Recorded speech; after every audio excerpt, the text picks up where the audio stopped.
सबसे पहला आपको टॉपिक्स जब हमारा ह्यूमन हेल्थ एंड डिजीजेस से रिलेटेड है स्टूडेंट्स, तो उसके लिए सबसे पहले मैं आपको बताता हूं। पहली बात तो डिजीजेस होती क्या है और ये पैथोजन क्या होते हैं। तो दो शब्द समझिए।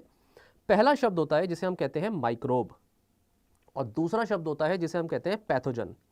बहुत से स्टूडेंट्स को इसमें कंफ्यूजन रहता है, पैथोजन और माइक्रोब क्या एक ही बात है? नहीं, ऐसा नहीं है। माइक्रोब्स होते हैं माइक्रो ऑर्गेनिजम्स, जो हम अपनी नेकेड आइज से जिन ऑर्गेनिजम्स को नहीं देख सकते उन्हें हम कैटेगराइज करते हैं as micro organisms. Students, micro organisms जो होते हैं ये हमारे लिए अच्छे भी हो सकते हैं और इनका हमारे ऊपर नेगेटिव इम्पैक्ट भी पड़ सकता है। एक चैप्टर क्लास 8th का एक चैप्टर है एनसीईआरटी में, माइक्रो ऑर्गेनिजम्स फ्रेंड एंड फो। उसमें माइक्रो ऑर्गेनिजम्स हमारे साथ दोस्तों की तरह कैसे बिहेव करते हैं और कब नुकसान पहुंचाते हैं, बहुत अच्छे से लिखा हुआ उस चैप्टर में।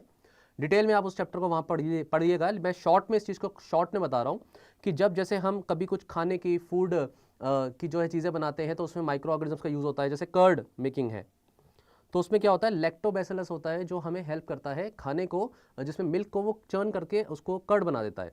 तो ये माइक्रो ऑर्गेनिज्म है जो हमें हेल्प कर रहा है और फूड प्रोडक्ट्स हमें मिल रहे हैं। लेकिन ऐसे ही माइक्रो ऑर्गेनिजम्स होते हैं जो हमें नुकसान पहुंचाते हैं, जो हमें डिजीज कॉज करते हैं। तो जब हम कहते हैं कि वो वाले माइक्रो ऑर्गेनिजम्स जो हमें डिजीज कॉज करते हैं उसे हम कहते हैं पैथोजन। ठीक है, तो माइक्रो ऑर्गेनिजम्स बड़ा टर्म है, पैथोजन छोटा टर्म है, जिसमें नेगेटिव सेंस में हम माइक्रो ऑर्गेनिजम्स के बारे में पढ़ते हैं। अगर कॉमन ह्यूमन डिजीजेस में आपको बताऊं तो देखिए, इसको मैंने 3 पार्ट में डिवाइड किया है। पहला पार्ट है जिसे मैं बोलूँगा बैक्टीरिया से होने वाली डिजीज़, दूसरा है वायरस से होने वाली डिजीज़ और तीसरा है जो पर्टिकुलर वेक्टर से होती है डिजीजेज जो स्प्रेड होती है। स्टूडेंट्स, आपके लिए इंपॉर्टेंट है कि इस लिस्ट को, जो बेसिक लिस्ट मैंने आपको प्रोवाइड करी है, इसे थोड़ा सा अभी देख लो।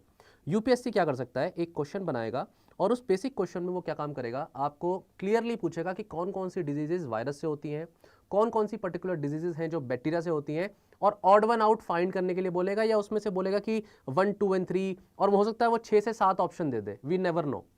बेसिक डिजीजेज जैसे ट्यूबरकुलोसिस है, लेप्रेसी है, ये एक बैक्टीरिया से होती हैं जिसे हम माइकोबैक्टीरियम कहते हैं। कॉलेरा, ये विब्रियो नाम के माइक्रो ऑर्गेनिज्म बैक्टीरिया से होती है। प्लैग, साइफिलिस, साइफिलिस बेसिकली एसटीडी है, सेक्सुअली ट्रांसमिटेड डिजीज।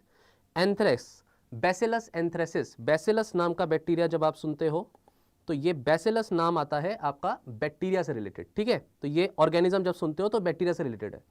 ऐसे ही वायरस से होने वाली डिजीजेस कौन कौन सी हैं, small pox, common cold, flu, measles, mumps, mumps बच्चों को होती है, then hepatitis, herpes, polio, Ebola, Ebola पर यूपीएससी क्वेश्चन ऑलरेडी पूछ चुका है पास्ट में। ये सब वायरस से होने वाली डिजीज हैं, बस एक बार देख लीजिए ताकि एग्जाम में ऐसा कोई क्वेश्चन आए तो आप ऑप्शंस एलिमिनेट कर पाएं। देन स्टूडेंट्स, वेक्टर से कौन सी डिजीज पास होती हैं, इसको समझने के लिए सबसे पहला जरूरी है वेक्टर्स क्या होते हैं, इस शब्द को समझें। वेक्टर्स वो ऑर्गेनिजम्स हैं, ये ऑर्गेनिजम्स बेसिकली माइक्रो ऑर्गेनिजम्स भी हो सकते हैं, इंसेक्ट्स हो सकते हैं, वेक्टर्स एनिमल्स हो सकते हैं। ये वो ऑर्गेनिजम्स हैं जो डिजीज कॉज नहीं करते। अगर आपसे बोले कि डिजीज कॉज करते हैं तो नहीं, आंसर कॉज करना नहीं है, आंसर है डिजीज को स्प्रेड करते हैं। जैसे कि हम कहते हैं कि डेंगू होता है, चिकनगुनिया होता है, वो मच्छर के काटने से होता है। देखो, मच्छर के काटने से डिजीज नहीं हो रही है, मच्छर के काटने से डिजीज स्प्रेड हो रही है। There is a difference between cause and spread. Mosquito इसमें क्या है, स्प्रेड करने का एजेंट है, जबकि जो डेंगू है वो एक वायरस से होती है। क्लियर? यही वो छोटी छोटी चीजें हैं जो यूपीएससी आपसे पूछ सकता है। I am telling you students, कम से कम नहीं तो 2 क्वेश्चन ऐसे बनते हैं जो ह्यूमन हेल्थ एंड डिजीज के हैं पक्का, और ये हर साल पूछे जा रहे हैं। अगर आप इस पूरे सेशन को देखते हो तो कम से कम 2 क्वेश्चन आपके एटलीस्ट करंट अफेयर बेसिस पर क्लियर हो जाते हैं। Then yellow virus, yellow fever, ये जीका वायरस पे यूपीएससी क्वेश्चन पूछ चुका है पास्ट में। मलेरिया में आपको पढ़ाऊंगा कि मलेरिया भी अगेन मच्छर के काटने से फैलता है, लेकिन होता किस वजह से है, ये प्लाज्मोडियम नाम के प्रोटोजोआ से होता है। तो जब पूछा जाएगा आपसे कॉज क्या है, तो कॉज है प्लाज्मोडियम नाम का प्रोटोजोआ, लेकिन फैला कैसे, ये फैला मॉस्किटो के काटने से। डन, बेसिक्स आपको डिजीज के बारे में पता लग गया है। अब चलते हैं करंट अफेयर्स पर। सबसे पहला टॉपिक है monkey pox. Students, monkey pox एक वायरल डिजीज है। ठीक है, पहला पॉइंट क्लियर हो गया, मंकी पॉक्स एक वायरल डिजीज है, स्प्रेड होती है वाया क्लोज कॉन्टैक्ट। डन। ये फ्लू लाइक सिम्टम्स देगी आपको और पस फिल्ड स्किन लेजन्स, छाले आपको जो है, अगर किसी को डिजीज होती है तो ऐसा उसको महसूस होगा, ऐसा उसको फील होगा। कुछ बेसिक चीजें जो आपको पता चली मंकी पॉक्स के बारे में। इसके अलावा स्टूडेंट्स, ये क्या जूनोटिक है या नहीं है, जूनोटिक डिजीजेस कौन सी होती हैं और ये जूनोटिक है या नहीं है, ऐसा पूछा जा सकता है। जूनोटिक डिजीजेस वो होती हैं जो पर्टिकुलर एनिमल से, ऑर्गेनिज्म से ह्यूमंस को फैल जाती हैं। तो अगर कोई डिजीज ह्यूमंस को फैल रही है तो वो क्या हो गई, जूनोटिक डिजीज हो गई। डन। इसकी सबसे पहली बात, जो फर्स्ट टाइम इसकी डिस्कवरी हुई थी, वो डिस्कवरी 1958 में हुई थी, जब रिसर्च में मंकीज़ को रखा गया था तो उनमें कुछ ऐसे पॉक्स या फिर स्किन लेजन्स, छाले देखे गए थे, इसी से उसका नाम मंकी पॉक्स रख दिया गया। डन। इसमें इस तरीके के बड़े बड़े छाले होते हैं और ये कैसे स्प्रेड करता है ये भी देखिए, ये स्टेटमेंट वाइज आपसे पूछा जा सकता है। बिल्कुल सेक्सुअल कॉन्टैक्ट से भी ये फैल सकता है। जनरली इसमें जो है कौन कौन से लोग हैं जो इन्फेक्शन जिनको हो सकता है, वो न्यूबॉर्न इन्फेंट्स हैं, बच्चे हैं, वो लोग हैं जिनके अंदर इम्यून सिस्टम कॉम्प्रोमाइज्ड है, जिनका इम्यून सिस्टम इतना स्ट्रांग नहीं है। देन ज़्यादातर इसके cases central and west Africa में देखे जाते हैं। So very good evening to all the students. Yes, students are still coming in contact. So yes, Prep Ladder IAS is responding to all of you, whatever queries you have. If anything related to science and technology, I will be happy to help you and take your queries. Okay students, क्या क्या symptoms होते हैं मैंने आपको बता दिया। Basic छाले, lesions तो दिखते ही हैं, फीवर, हेडेक, मसल पेन, ये सब चीज़ें हो सकती हैं और लिम्फ नोड्स जो हैं स्वेल कर सकते हैं। लिम्फ नोड्स क्या होते हैं, हमारी बॉडी में जगह जगह लिम्फ नोड्स होते हैं। ये जो लिम्फ नोड्स होते हैं, पर्टिकुलरली जो एक सिस्टम है हमारी बॉडी में, जैसे ब्लड हमारी आर्टरीज में, वेन्स में फैलता है और वो फ्लो करता है, ऐसे ही हमारे बॉडी में एक सिस्टम होता है जिसे हम कहते हैं लिम्फेटिक सिस्टम। लिम्फेटिक सिस्टम में जो लिक्विड फ्लो करता है उसे हम कहते हैं स्टूडेंट्स लिम्फ। ओके, ये लिम्फ जो है ब्लड की तरह मल्टीपल डायरेक्शंस में फ्लो नहीं करता, ये यूनिडायरेक्शनल फ्लो करता है, एक ही डायरेक्शन इसका फ्लो होता है, ये कलरलेस होता है। इसके साथ साथ इसमें मैं ये भी बता दूं कि ये इसके अंदर WBCs, वाइट ब्लड कॉर्पुसल्स होती हैं जो हेल्प करती हैं हमें इन्फेक्शन से लड़ने के लिए। बाकी वेस्ट को एलिमिनेट करने के लिए भी लिम्फ यूज होता है। डन। तो अब इसके बारे में थोड़ी सी बातें और जान लेते हैं, किस तरीके के यहाँ पर पॉक्स या छाले हमें दिखते हैं जब मंकी पॉक्स होता है और कैसे वो छाले डिफरेंट हैं चिकन पॉक्स से। अगला क्वेश्चन यूपीएससी पूछेगा कि चिकन पॉक्स और मंकी पॉक्स में क्या डिफरेंस है, तब आप परेशान हो जाओगे। बेसिक नॉलेज अगर नहीं होगी तो बिल्कुल घबरा सकते हो, एग्जाम में ऐसे क्वेश्चन गलत हो जाते हैं। मैं आपको वो नॉलेज क्लियरली दे देता हूँ यहाँ पर। सबसे पहले तो दोनों ही वायरल डिजीजेज हैं, ठीक है, और देखिए यहाँ पर जो छाले हैं वो यूजुअली लार्जर हैं और डीपर हैं, ये आपको डायग्राम में भी दिखेगा। मंकी पॉक्स में जो छाले हैं वो बड़े हैं और डीपर हैं। डन। जो पर्टिकुलर तीसरा डिफरेंस है वो है कि मंकी पॉक्स के जो लेजन्स होते हैं, जो छाले होते हैं, वो एक साथ आ जाते हैं अप ऑल एट वंस, जबकि चिकन पॉक्स में क्या होता है, वो वेव्स में आते हैं, मतलब एक बार निकलेंगे फिर थोड़े और निकलेंगे, लेकिन 2 हफ्ते तक ये लास्ट करेंगे। बट जनरली मंकी पॉक्स जो है, जो पर्टिकुलर कंडीशन है, बहुत लंबे समय तक लास्ट करती है। अल्टीमेटली इसके जो चिकन पॉक्स है उस केस में इची सोर्स होते हैं, छाले बहुत इची होते हैं, वहाँ खुजली करने का मन करता है, जबकि मंकी पॉक्स के केस में वो एक्सट्रीमली पेनफुल होते हैं। ठीक है, डन। तो ये बात आपको समझ में आई, ये डिफरेंस है मंकी पॉक्स चिकन पॉक्स में। एक्सपेक्ट कर सकते हैं ऐसा कोई question small pox chicken pox के कंपैरिजन में मंकी पॉक्स का फ्यूचर में पूछा जा सकता है। पहला टॉपिक हमारा फिनिश हो गया, डन। दूसरा टॉपिक है स्टूडेंट्स हमारा human papilloma virus. Human papilloma virus भी बहुत न्यूज़ में था। इसका न्यूज़ में होने का कारण था वैक्सीन। वैक्सीन के बारे में बाद में बताऊंगा, पहले मैं आपको जल्दी से समझाऊंगा कि पर्टिकुलर ये जो ह्यूमन पैपिलोमा वायरस है वो एक्चुअली में क्या करता है और क्या होता है। वायरस है इतना तो आप समझ ही गए हैं, सिंपल। इसके साथ साथ ये जो पर्टिकुलर HPV से क्या बोलते हैं, ह्यूमन पैपिलोमा वायरस, तो HPV नाम से बोलते हैं। ये क्या करता है, ये अलग अलग जगह वायरस रेप्लिकेट कर सकता है और जहां भी ये रेप्लिकेट करेगा वहां पर प्रॉब्लम कंडीशंस कॉज कर देगा। इनफैक्ट ये कैंसर जैसी कंडीशन भी कॉज कर सकता है। जनरली जो कैंसर HPV से होता है उसे हम कहते हैं सर्विकल कैंसर, ये बहुत कॉमन है। तो फीमेल जेनाइटल ट्रैक्ट में सर्विक्स जो एक पोर्शन होता है वहाँ पर अगर ये वायरस आता है, जो कि ये जेनाइटल्स में होता है फीमेल्स के, तो ये वहाँ पर अगर इन्फेक्शन कॉज करता है तो फीमेल्स को सर्विकल कैंसर्स की प्रॉब्लम कर सकता है। देन अगर ये आपके फूड पाइप में होता है, किसी के ईसोफेगस में होता है, तो ये ऑरोफेरेंजियल कैंसर्स कॉज कर सकता है, थ्रोट के जो कैंसर्स होते हैं। देन वल्वुलर कैंसर्स, पीनियल कैंसर्स, ये पीनियल कैंसर जो है मेल्स में हो सकता है। देन जेनाइटल वॉर्ट्स, वॉर्ट्स मतलब बड़े बड़े जो है छाले हो जाएंगे, निशान पड़ जाएंगे, ये इस तरीके की प्रॉब्लम कॉज कर सकता है। तो ये आपको समझ में आया। पहली बात तो HPV करता क्या है, क्या कर सकता है। अब मैं बताऊंगा इसके बारे में कि न्यूज़ क्या है। बेसिकली ये न्यूज़ है कि ये जो पर्टिकुलर वैक्सीन है सर्वावैक, ये HPV की वैक्सीन अभी रिसेंटली लॉन्च हुई है। ठीक है सर, ये जो HPV है, अगर इससे पूछा जाए कि ये सेक्सुअली ट्रांसमिटेड डिजीज है, STD पर क्वेश्चन बनता है, तो पूरे चांसेस हैं कि HPV ऑप्शन में होगा।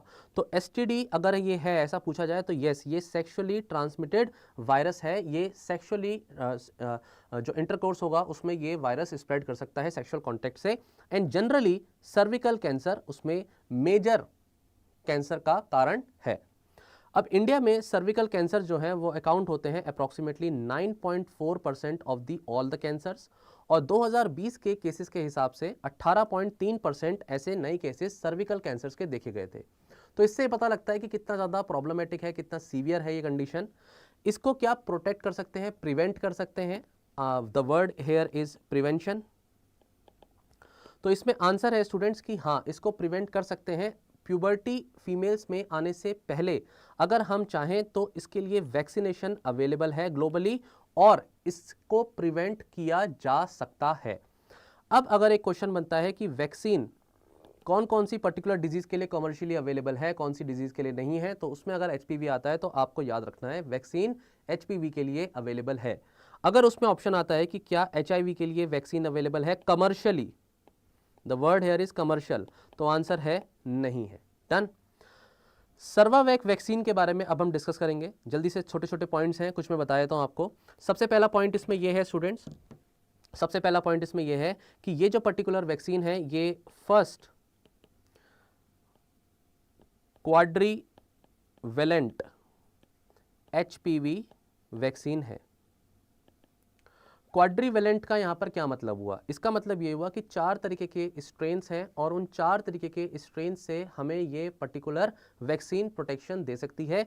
उन स्ट्रेन्स के मैं नाम लिख रहा हूँ HPV 6, 11, 18 एंड 16। ये 4 स्ट्रेन्स हैं, 6, 11, 18 एंड 16। इस तरीके के डिफरेंट स्ट्रेन से ये पर्टिकुलर वैक्सीन हमें प्रोटेक्शन दे सकती है। किसने बनाई है ये वैक्सीन? तो इसका आंसर है सीरम इंस्टीट्यूट ने ये वैक्सीन बनाई है। और इसमें जो बिल गेट्स मेलिंडा फाउंडेशन है उसने भी इसमें कंट्रीब्यूशन अपना दिया है। ठीक है, तो आई होप ये टॉपिक आपको क्लियर हुआ। वैक्सीन की वजह से ये टॉपिक न्यूज़ में था। तो अब अगर HPV पर क्वेश्चन आता है तो स्टूडेंट्स यहाँ पर क्वेश्चन गलत मत करिएगा। ज़रूरी नहीं है कि पूरा क्वेश्चन HPV पर हो सकता है HPV अपने आप में एक ऑप्शन हो, तो ऑप्शन अगर वो है तो उसको एलिमिनेट करने की एबिलिटी अब आपको आ जाएगी, अगर टॉपिक थोड़ा बहुत आप समझ गए हैं तो। डन। नेक्स्ट डिजीज हम डिस्कस करेंगे, that is Epstein Barr virus. I hope students आप लोगों को टॉपिक समझ में आ रहा है। Sir vaccine cure for monkey pox still undergoing it, और इसमें ट्रायल्स चल रहे हैं। ऐसा तो नहीं है कि ट्रायल्स नहीं चल रहे, but yes it is under the जो साक्षी, इसमें बिल्कुल अभी कोशिश हो रही है कि वैक्सीन बनाई जाए। ठीक है, and if there are other queries please talk to the admin, they will help you regarding the test series and all. Epstein Barr virus, इसके बारे में जल्दी से देख लेते हैं। सबसे पहली बात तो अगर वायरस का एक बेसिक स्ट्रक्चर देखें, जो अभी तक मैं 3 टॉपिक पढ़ाए हैं, तीनों वायरल थे। वायरस का एक बेसिक स्ट्रक्चर पहले समझ लो, ये फोटोग्राफ है, इससे पता लग जाएगा। सबसे पहले बाहर की तरफ एक एनवलप होता है प्रोटीन का, और उसके अंदर भी एक प्रोटीन कोट होता है जिसे हम कहते हैं, जैसे यहाँ पर एनवलप लिखा है उसमें कैप्सिड बोला जाता है। ठीक है, तो कैप्सोमियर छोटे छोटे प्रोटीन के यूनिट्स होते हैं जो मिलकर के कैप्सिड बनाते हैं, और सेंटर में अंदर क्या होता है, जेनेटिक मटेरियल होता है। यहाँ पर जो जेनेटिक मटेरियल है ये एप्स्टीन बार वायरस के लिए वो है डबल स्ट्रैंडेड डीएनए, लेकिन ये सिंगल स्ट्रैंडेड डीएनए भी हो सकता है वायरस का एक genetic material, single stranded RNA भी हो सकता है, डबल स्ट्रैंडेड आरएनए भी हो सकता है। जैसे कि एचआईवी का एग्जांपल मैंने अभी लिया था, तो एचआईवी के केस में सिंगल स्ट्रैंडेड आरएनए इसका जेनेटिक मटेरियल होता है। ठीक है स्टूडेंट्स, आइडेंटिफिकेशन एरर 4.5 सर 2 महीने में प्री क्लियर हो सकता है क्या? अगर आपने मेहनत पहले अच्छे से करी है तो डेफिनेटली 2 महीने में प्री क्लियर हो सकता है, अगर आपके बेसिक्स अच्छे हैं तो। बाकी मैं इतना कह सकता हूं कि अब ये 2 महीने की भी ज़रूरत नहीं है। साइंस एंड टेक्नोलॉजी में एटलीस्ट आप अगर फॉलो करते हैं सेशन को और आपके जो करंट अफेयर्स के टॉपिक्स हैं उसमें से कोई क्वेश्चन फंसता है तो यहाँ पर मैं आपके लिए हेल्प के लिए पूरी तरह से हूँ। बट येस, अगर स्टूडेंट्स के बेसिक अच्छे हैं तो वो 2 महीने में प्रीलिम्स क्रैक कर सकता है, ये बात सच है। अगर इसका मैं तरीका बताऊं तो उसमें आपको टेस्ट सीरीज़ पर फोकस करना है। टेस्ट आप जितने लगाएंगे, जितना आप टेस्ट की एनालिसिस करेंगे, जैसे मैंने पहले भी बताया है, तो आप इसको क्रैक कर सकते हैं। ओके स्टूडेंट्स, इसमें जो है साइंटिस्ट ये कहते हैं कि कैंसर कॉजिंग जो पर्टिकुलर ये EPV है, एप्स्टीन बार वायरस EBV, ये इन्फेक्ट करता है न्यूरोनल सेल्स। न्यूरल सेल्स कौन सी होती हैं? जो ब्रेन की सेल्स हैं, और उन्हें इम्पैक्ट करके हमारे सेंट्रल नर्वस सिस्टम को इम्पैक्ट करके, ब्रेन को इम्पैक्ट करके ये कैंसर तक कॉज कर सकता है। अब देखो, हमारी बॉडी में 2 तरीके के सिस्टम होते हैं, एक होता है सेंट्रल नर्वस सिस्टम और एक होता है पेरिफेरल नर्वस सिस्टम, CNS और PNS। सेंट्रल नर्वस सिस्टम जो होता है इसमें आता है हमारा ब्रेन और स्पाइनल कॉर्ड, और जो भी नर्व्स हमारी पूरी बॉडी में फैली हुई हैं वो पेरिफेरल नर्वस सिस्टम में आता है। ठीक है, तो ये बेसिक्स है। तो सेंट्रल नर्वस सिस्टम इसलिए ब्रेन की बात कर रहे हैं और ये इंपैक्ट कर सकता है। अब अगर यूपीएससी इस पर स्टेटमेंट बनाता है कि ये बहुत ही ज़्यादा हार्मफुल है, क्लियर, तो आपको ये याद रखना है कि ऐसा नहीं है, ये वाइडली डिस्ट्रीब्यूटेड होता है पॉपुलेशन में और ये जनरली हार्मलेस होता है। लेकिन अगर किसी का इम्यून सिस्टम कॉम्प्रोमाइज्ड है, अगर किसी का इम्यून सिस्टम इतना स्ट्रांग नहीं है, तब ये वायरस एक्टिवेट होगा और तब जाकर के ये ब्रेन कैंसर करेगा। ऐसा नहीं है कि किसी इंडिविजुअल के अंदर ये है अगर पर्टिकुलर एप्स्टीन बार वायरस तो ये ब्रेन कैंसर कॉज कर देगा, ऐसा नहीं है। जनरली ह्यूमंस की बॉडी में ये होता ही है और हार्मलेस होता है। इसी चीज़ को वो आपसे पूछेगा, इसी चीज़ को वो आपसे स्ट्राइक करेगा और आप वहाँ आ जाएंगे उसके ट्रैप में और क्वेश्चन गलत कर दोगे। छोटी छोटी चीज़ें हैं। Again let's go ahead. IIT Indore ने ये पर्टिकुलर रिसर्च अपनी करी है, ये मैंने आपको इंस्टीट्यूट का नाम बता दिया, ठीक है। और ये कौन सी फैमिली को बिलोंग करता है, अगर ऐसा कोई स्टेटमेंट बनता है तो ये हर्पीज नाम की जो फैमिली होती है, हर्पीज भी वायरस की फैमिली है, वायरस इसकी भी फैमिली होती है, ठीक है, ये भी पता होना चाहिए। वायरस भी अच्छा कुछ पारिवारिक आदमी है, वायरस की फैमिलीज होती हैं। फैमिली वर्ड आ जाए तो वहाँ घबरा मत जाना। Yes, viruses do have their families और वो उनको ग्रुप किया गया है। वायरस को अगर हम 5 किंगडम क्लासिफिकेशन में पढ़ने की कोशिश करें तो क्या हम पढ़ सकते हैं? Answer is no. 5 kingdom classification जो RH विटटेकर का है, क्लास 9th की NCERT में मेंशन्ड है, उसमें वायरस ग्रुपिंग में नहीं आता है। सबसे पहला आता है मोनेरा। मोनेरा में बैक्टीरिया आते हैं, अगर नहीं पता है तो जल्दी से शॉर्ट में बता देता हूँ। मोनेरा के अंदर आते हैं बैक्टीरिया ग्रुप, और ये बैक्टीरिया ग्रुप के अंदर कौन से आ गए? प्रोकैरियोट्स आ गए। देन उसके बाद आते हैं प्रोटिस्टा ग्रुप, इसमें प्रोटोजोन्स आ गए। प्रोटिस्टा के बाद आता है आपका एक फंजाई ग्रुप, फंगस, एक प्लांटे और एक एनिमेलिया। तो ये 5 किंगडम क्लासिफिकेशन है RH विटटेकर का, क्लास 9th की NCERT में मेंशन्ड है। वायरसेस इसमें हम नहीं पढ़ते हैं, अगर गलती से स्टेटमेंट पूछे तो समझ जाना आपको ट्रैप में फंसा रहा है। वायरसेस अलग से पढ़े जाते हैं, ये अलग सेपरेट ग्रुप्स होते हैं और इनकी अपनी अपनी फैमिलीज होती हैं। इसमें हर्पीज फैमिली के अंदर ये EBV वायरस आता है। डन, टॉपिक कंप्लीट हो गया है, आगे चलते हैं, ठीक है। So next topic of discussion जो हमारा है, नेक्स्ट टॉपिक ऑफ डिस्कशन हमारा है Marburg. Sir I want to try all features of peptide, please talk to the admin. ये आपको एडमिन सौरभ हेल्प कर पाएंगे। Let me finish the topics, क्योंकि ये कलेक्टिवली बहुत सारे टॉपिक्स हैं तो जल्दी जल्दी तेजी से पढ़ा रहा हूँ मैं, क्योंकि मैं ज़्यादा से ज़्यादा टॉपिक्स यहाँ पे कवर करना चाहता हूँ। मारबर्ग वायरस डिजीज, MVD, इसमें 4 चीज़ें अगर पूछी गई तो चारों चीज़ों को मैंने फोटोग्राफ की फॉर्म में यहाँ पर रिप्रेजेंट कर दिया आपके लिए। सबसे पहला पॉइंट, कॉज क्या है? तो कंटेमिनेटेड फूड प्रोडक्ट से ये पर्टिकुलर जो डिजीज़ है, वायरस है, फैल सकता है। ये बॉडी के कॉन्टैक्ट से भी फैल सकता है, एनिमल्स के थ्रू भी फैल सकता है, क्लोज कॉन्टैक्ट से, तो ये जूनोटिक है। प्लस ये बॉडी फ्लूइड से भी एक्सचेंज होने पे वायरस फैल सकता है। तो ये पता चला हमें कि ये कॉज कैसे होगा। दूसरा, ये जूनोटिक है वायरस या नहीं है, ये भी मैंने आपको बता दिया, जूनोटिक है। एनिमल्स से ये ह्यूमंस को फैल सकता है और देखा गया है कि अफ्रीकन फ्रूट बैट से ये जनरली इनिशियली फैला था। अब आते हैं इसके साइंस एंड सिम्टम्स पर। वही है chill, headache, sore throat, weakness, muscles, diarrhoea जैसी कंडीशन होगी, पेट पे दर्द होगा, वॉमिटिंग होगी, बेसिक सिम्टम्स हैं। डायग्नोसिस इसमें बिल्कुल स्वैपिंग करके हम जो है सैंपल ले सकते हैं, जैसे कि आपका नेजल स्वैप से कोविड-19 के आपने टेस्ट कराए होंगे, तो स्वैप लेकर के उसको कल्चर कर करके हम उसकी टेस्टिंग कर सकते हैं। इसमें एक शब्द है जो यहाँ पर लिखा है, वो है एलाइजा टेस्ट। एलाइजा टेस्ट क्या होता है? एंजाइम लिंक्ड इम्यूनोजॉर्बेंट एस्से। ये भी एक टेक्निक है। एक तो आपको मैं बायोटेक की क्लास में पढ़ाऊंगा PCR, polymerase chain reaction, RTPCR, जैसे आपको पता है ऑलरेडी, ये वर्ड आप जानते हो। लेकिन ये है एलाइजा टेक्निक। एलाइजा टेक्निक में क्या करते हैं हम? डायरेक्टली एंटीजन को या एंटीबॉडी को ब्लड में से डिटेक्ट करने की कोशिश करते हैं। एंटीजन बेस्ड टेस्ट या एंटीबॉडी बेस्ड टेस्ट भी एलाइजा के थ्रू ही होते हैं। एलाइजा में एंजाइम लिंक्ड इम्यूनोजॉर्बेंट एस्से का क्या मतलब है? एक प्लेट होगी, उस प्लेट में सबसे पहले तो एक पर्टिकुलर एंटीबॉडीज़ लगी हुई होंगी। ये जो एंटीबॉडीज़ हैं ये स्पेसिफिक हैं कि आपकी बॉडी में अगर कोई पर्टिकुलर वायरस है तो उस वायरस को प्रोटेक्ट मतलब पकड़ने के लिए, है ना, तो उस वायरस को पकड़ने के लिए कुछ प्लेट्स होंगी, कुछ स्ट्रिप्स होंगी जिस पर ये एंटीबॉडीज़ अटैच होती हैं। ऑलरेडी कंपनीज इस तरीके की एंटीबॉडीज़ रिसर्च करके बनाती हैं। अब अगर मान लीजिए किसी इंडिविजुअल का सैंपल हमें लेना है तो उसका ब्लड सैंपल लेंगे और ब्लड सैंपल को इस पर्टिकुलर स्ट्रिप के ऊपर डालेंगे। जब ऐसा हम करेंगे तो उसके ब्लड में अगर ये वायरस है तो इसका मतलब वो एंटीजन प्रेजेंट है, तो वायरस यहाँ पर आके इस एंटीबॉडी से स्टिक कर जाएगा। मैं आपको एलाइजा की टेक्निक समझा रहा हूँ शॉर्ट में, ठीक है। दूसरा काम हम ये करते हैं कि इसके ऊपर ये पर्टिकुलर जो एंटीबॉडी होती है इसे हम कहते हैं प्राइमरी एंटीबॉडी। इसके ऊपर हम दूसरी एंटीबॉडी डालते हैं। ये जो दूसरी एंटीबॉडी है इसे हम कहते हैं सेकेंडरी एंटीबॉडी। अगर किसी को नहीं पता है तो मैं शॉर्ट में बता देता हूं एक बार कि एंटीबॉडी का जो स्ट्रक्चर होता है वो वाई शेप्ड स्ट्रक्चर होता है, ठीक है। ये होती है सेकेंडरी एंटीबॉडी। सेकेंडरी एंटीबॉडी इस एंटीजन से अटैच करती है और इसके साथ अटैच्ड होता है एक पर्टिकुलर यहाँ पर एक एंजाइम। इसीलिए मैं यहाँ पे बोल रहा हूँ एंजाइम लिंक्ड। यहाँ पर एक एंजाइम होता है। जैसे ही हम किसी भी तरीके का सबस्ट्रेट डालते हैं, बेसिक केमिस्ट्री है यहाँ पर, जब हम किसी तरीके का सबस्ट्रेट डालते हैं तो सबस्ट्रेट इस एंजाइम के साथ इंटरेक्ट करता है और कलर चेंज हो जाता है।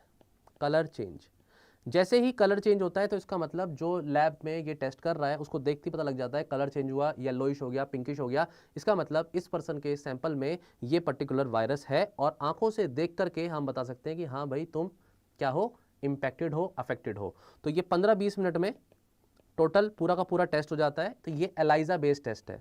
इस पर्टिकुलर टेस्ट को जो मैंने अभी आपको पढ़ाया है इसे हम कहते हैं sandwich ELISA. Sandwich ELISA. Sandwich क्यों कह रहे हैं? एलाइजा सैंडविच इसलिए कह रहे हैं क्योंकि इसमें दो एंटीबॉडीज के बीच में एंटीजन है। डन। ऐसे ही अलग अलग तरीके के और एलाइजा मेथड्स होते हैं, इनडायरेक्ट एलाइजा, डायरेक्ट एलाइजा, ये सैंडविच एलाइजा है, कॉमन है।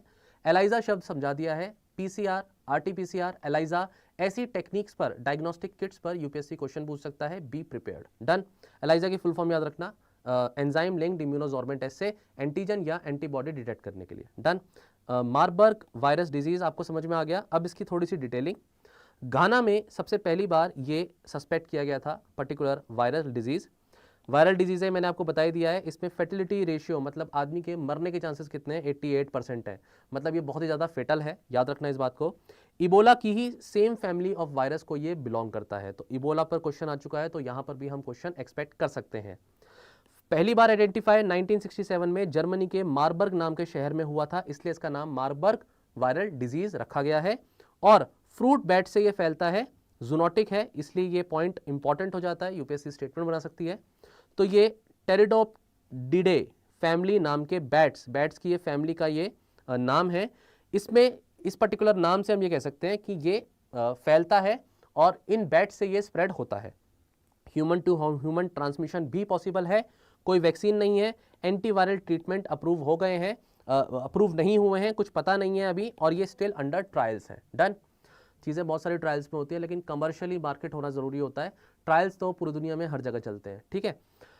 ये आपको टॉपिक खत्म होता है पर्टिकुलर MVD नाम की डिजीज़ का। नेक्स्ट टॉपिक, अगला टॉपिक बहुत ही इंपॉर्टेंट टॉपिक है students, that is tuberculosis. Tuberculosis bar bar news में आ रहा है पिछले 3 से 4 सालों में, और बहुत ज़्यादा इंपॉर्टेंट है। 2018-2019 से ये कॉन्स्टेंटली न्यूज़ में है।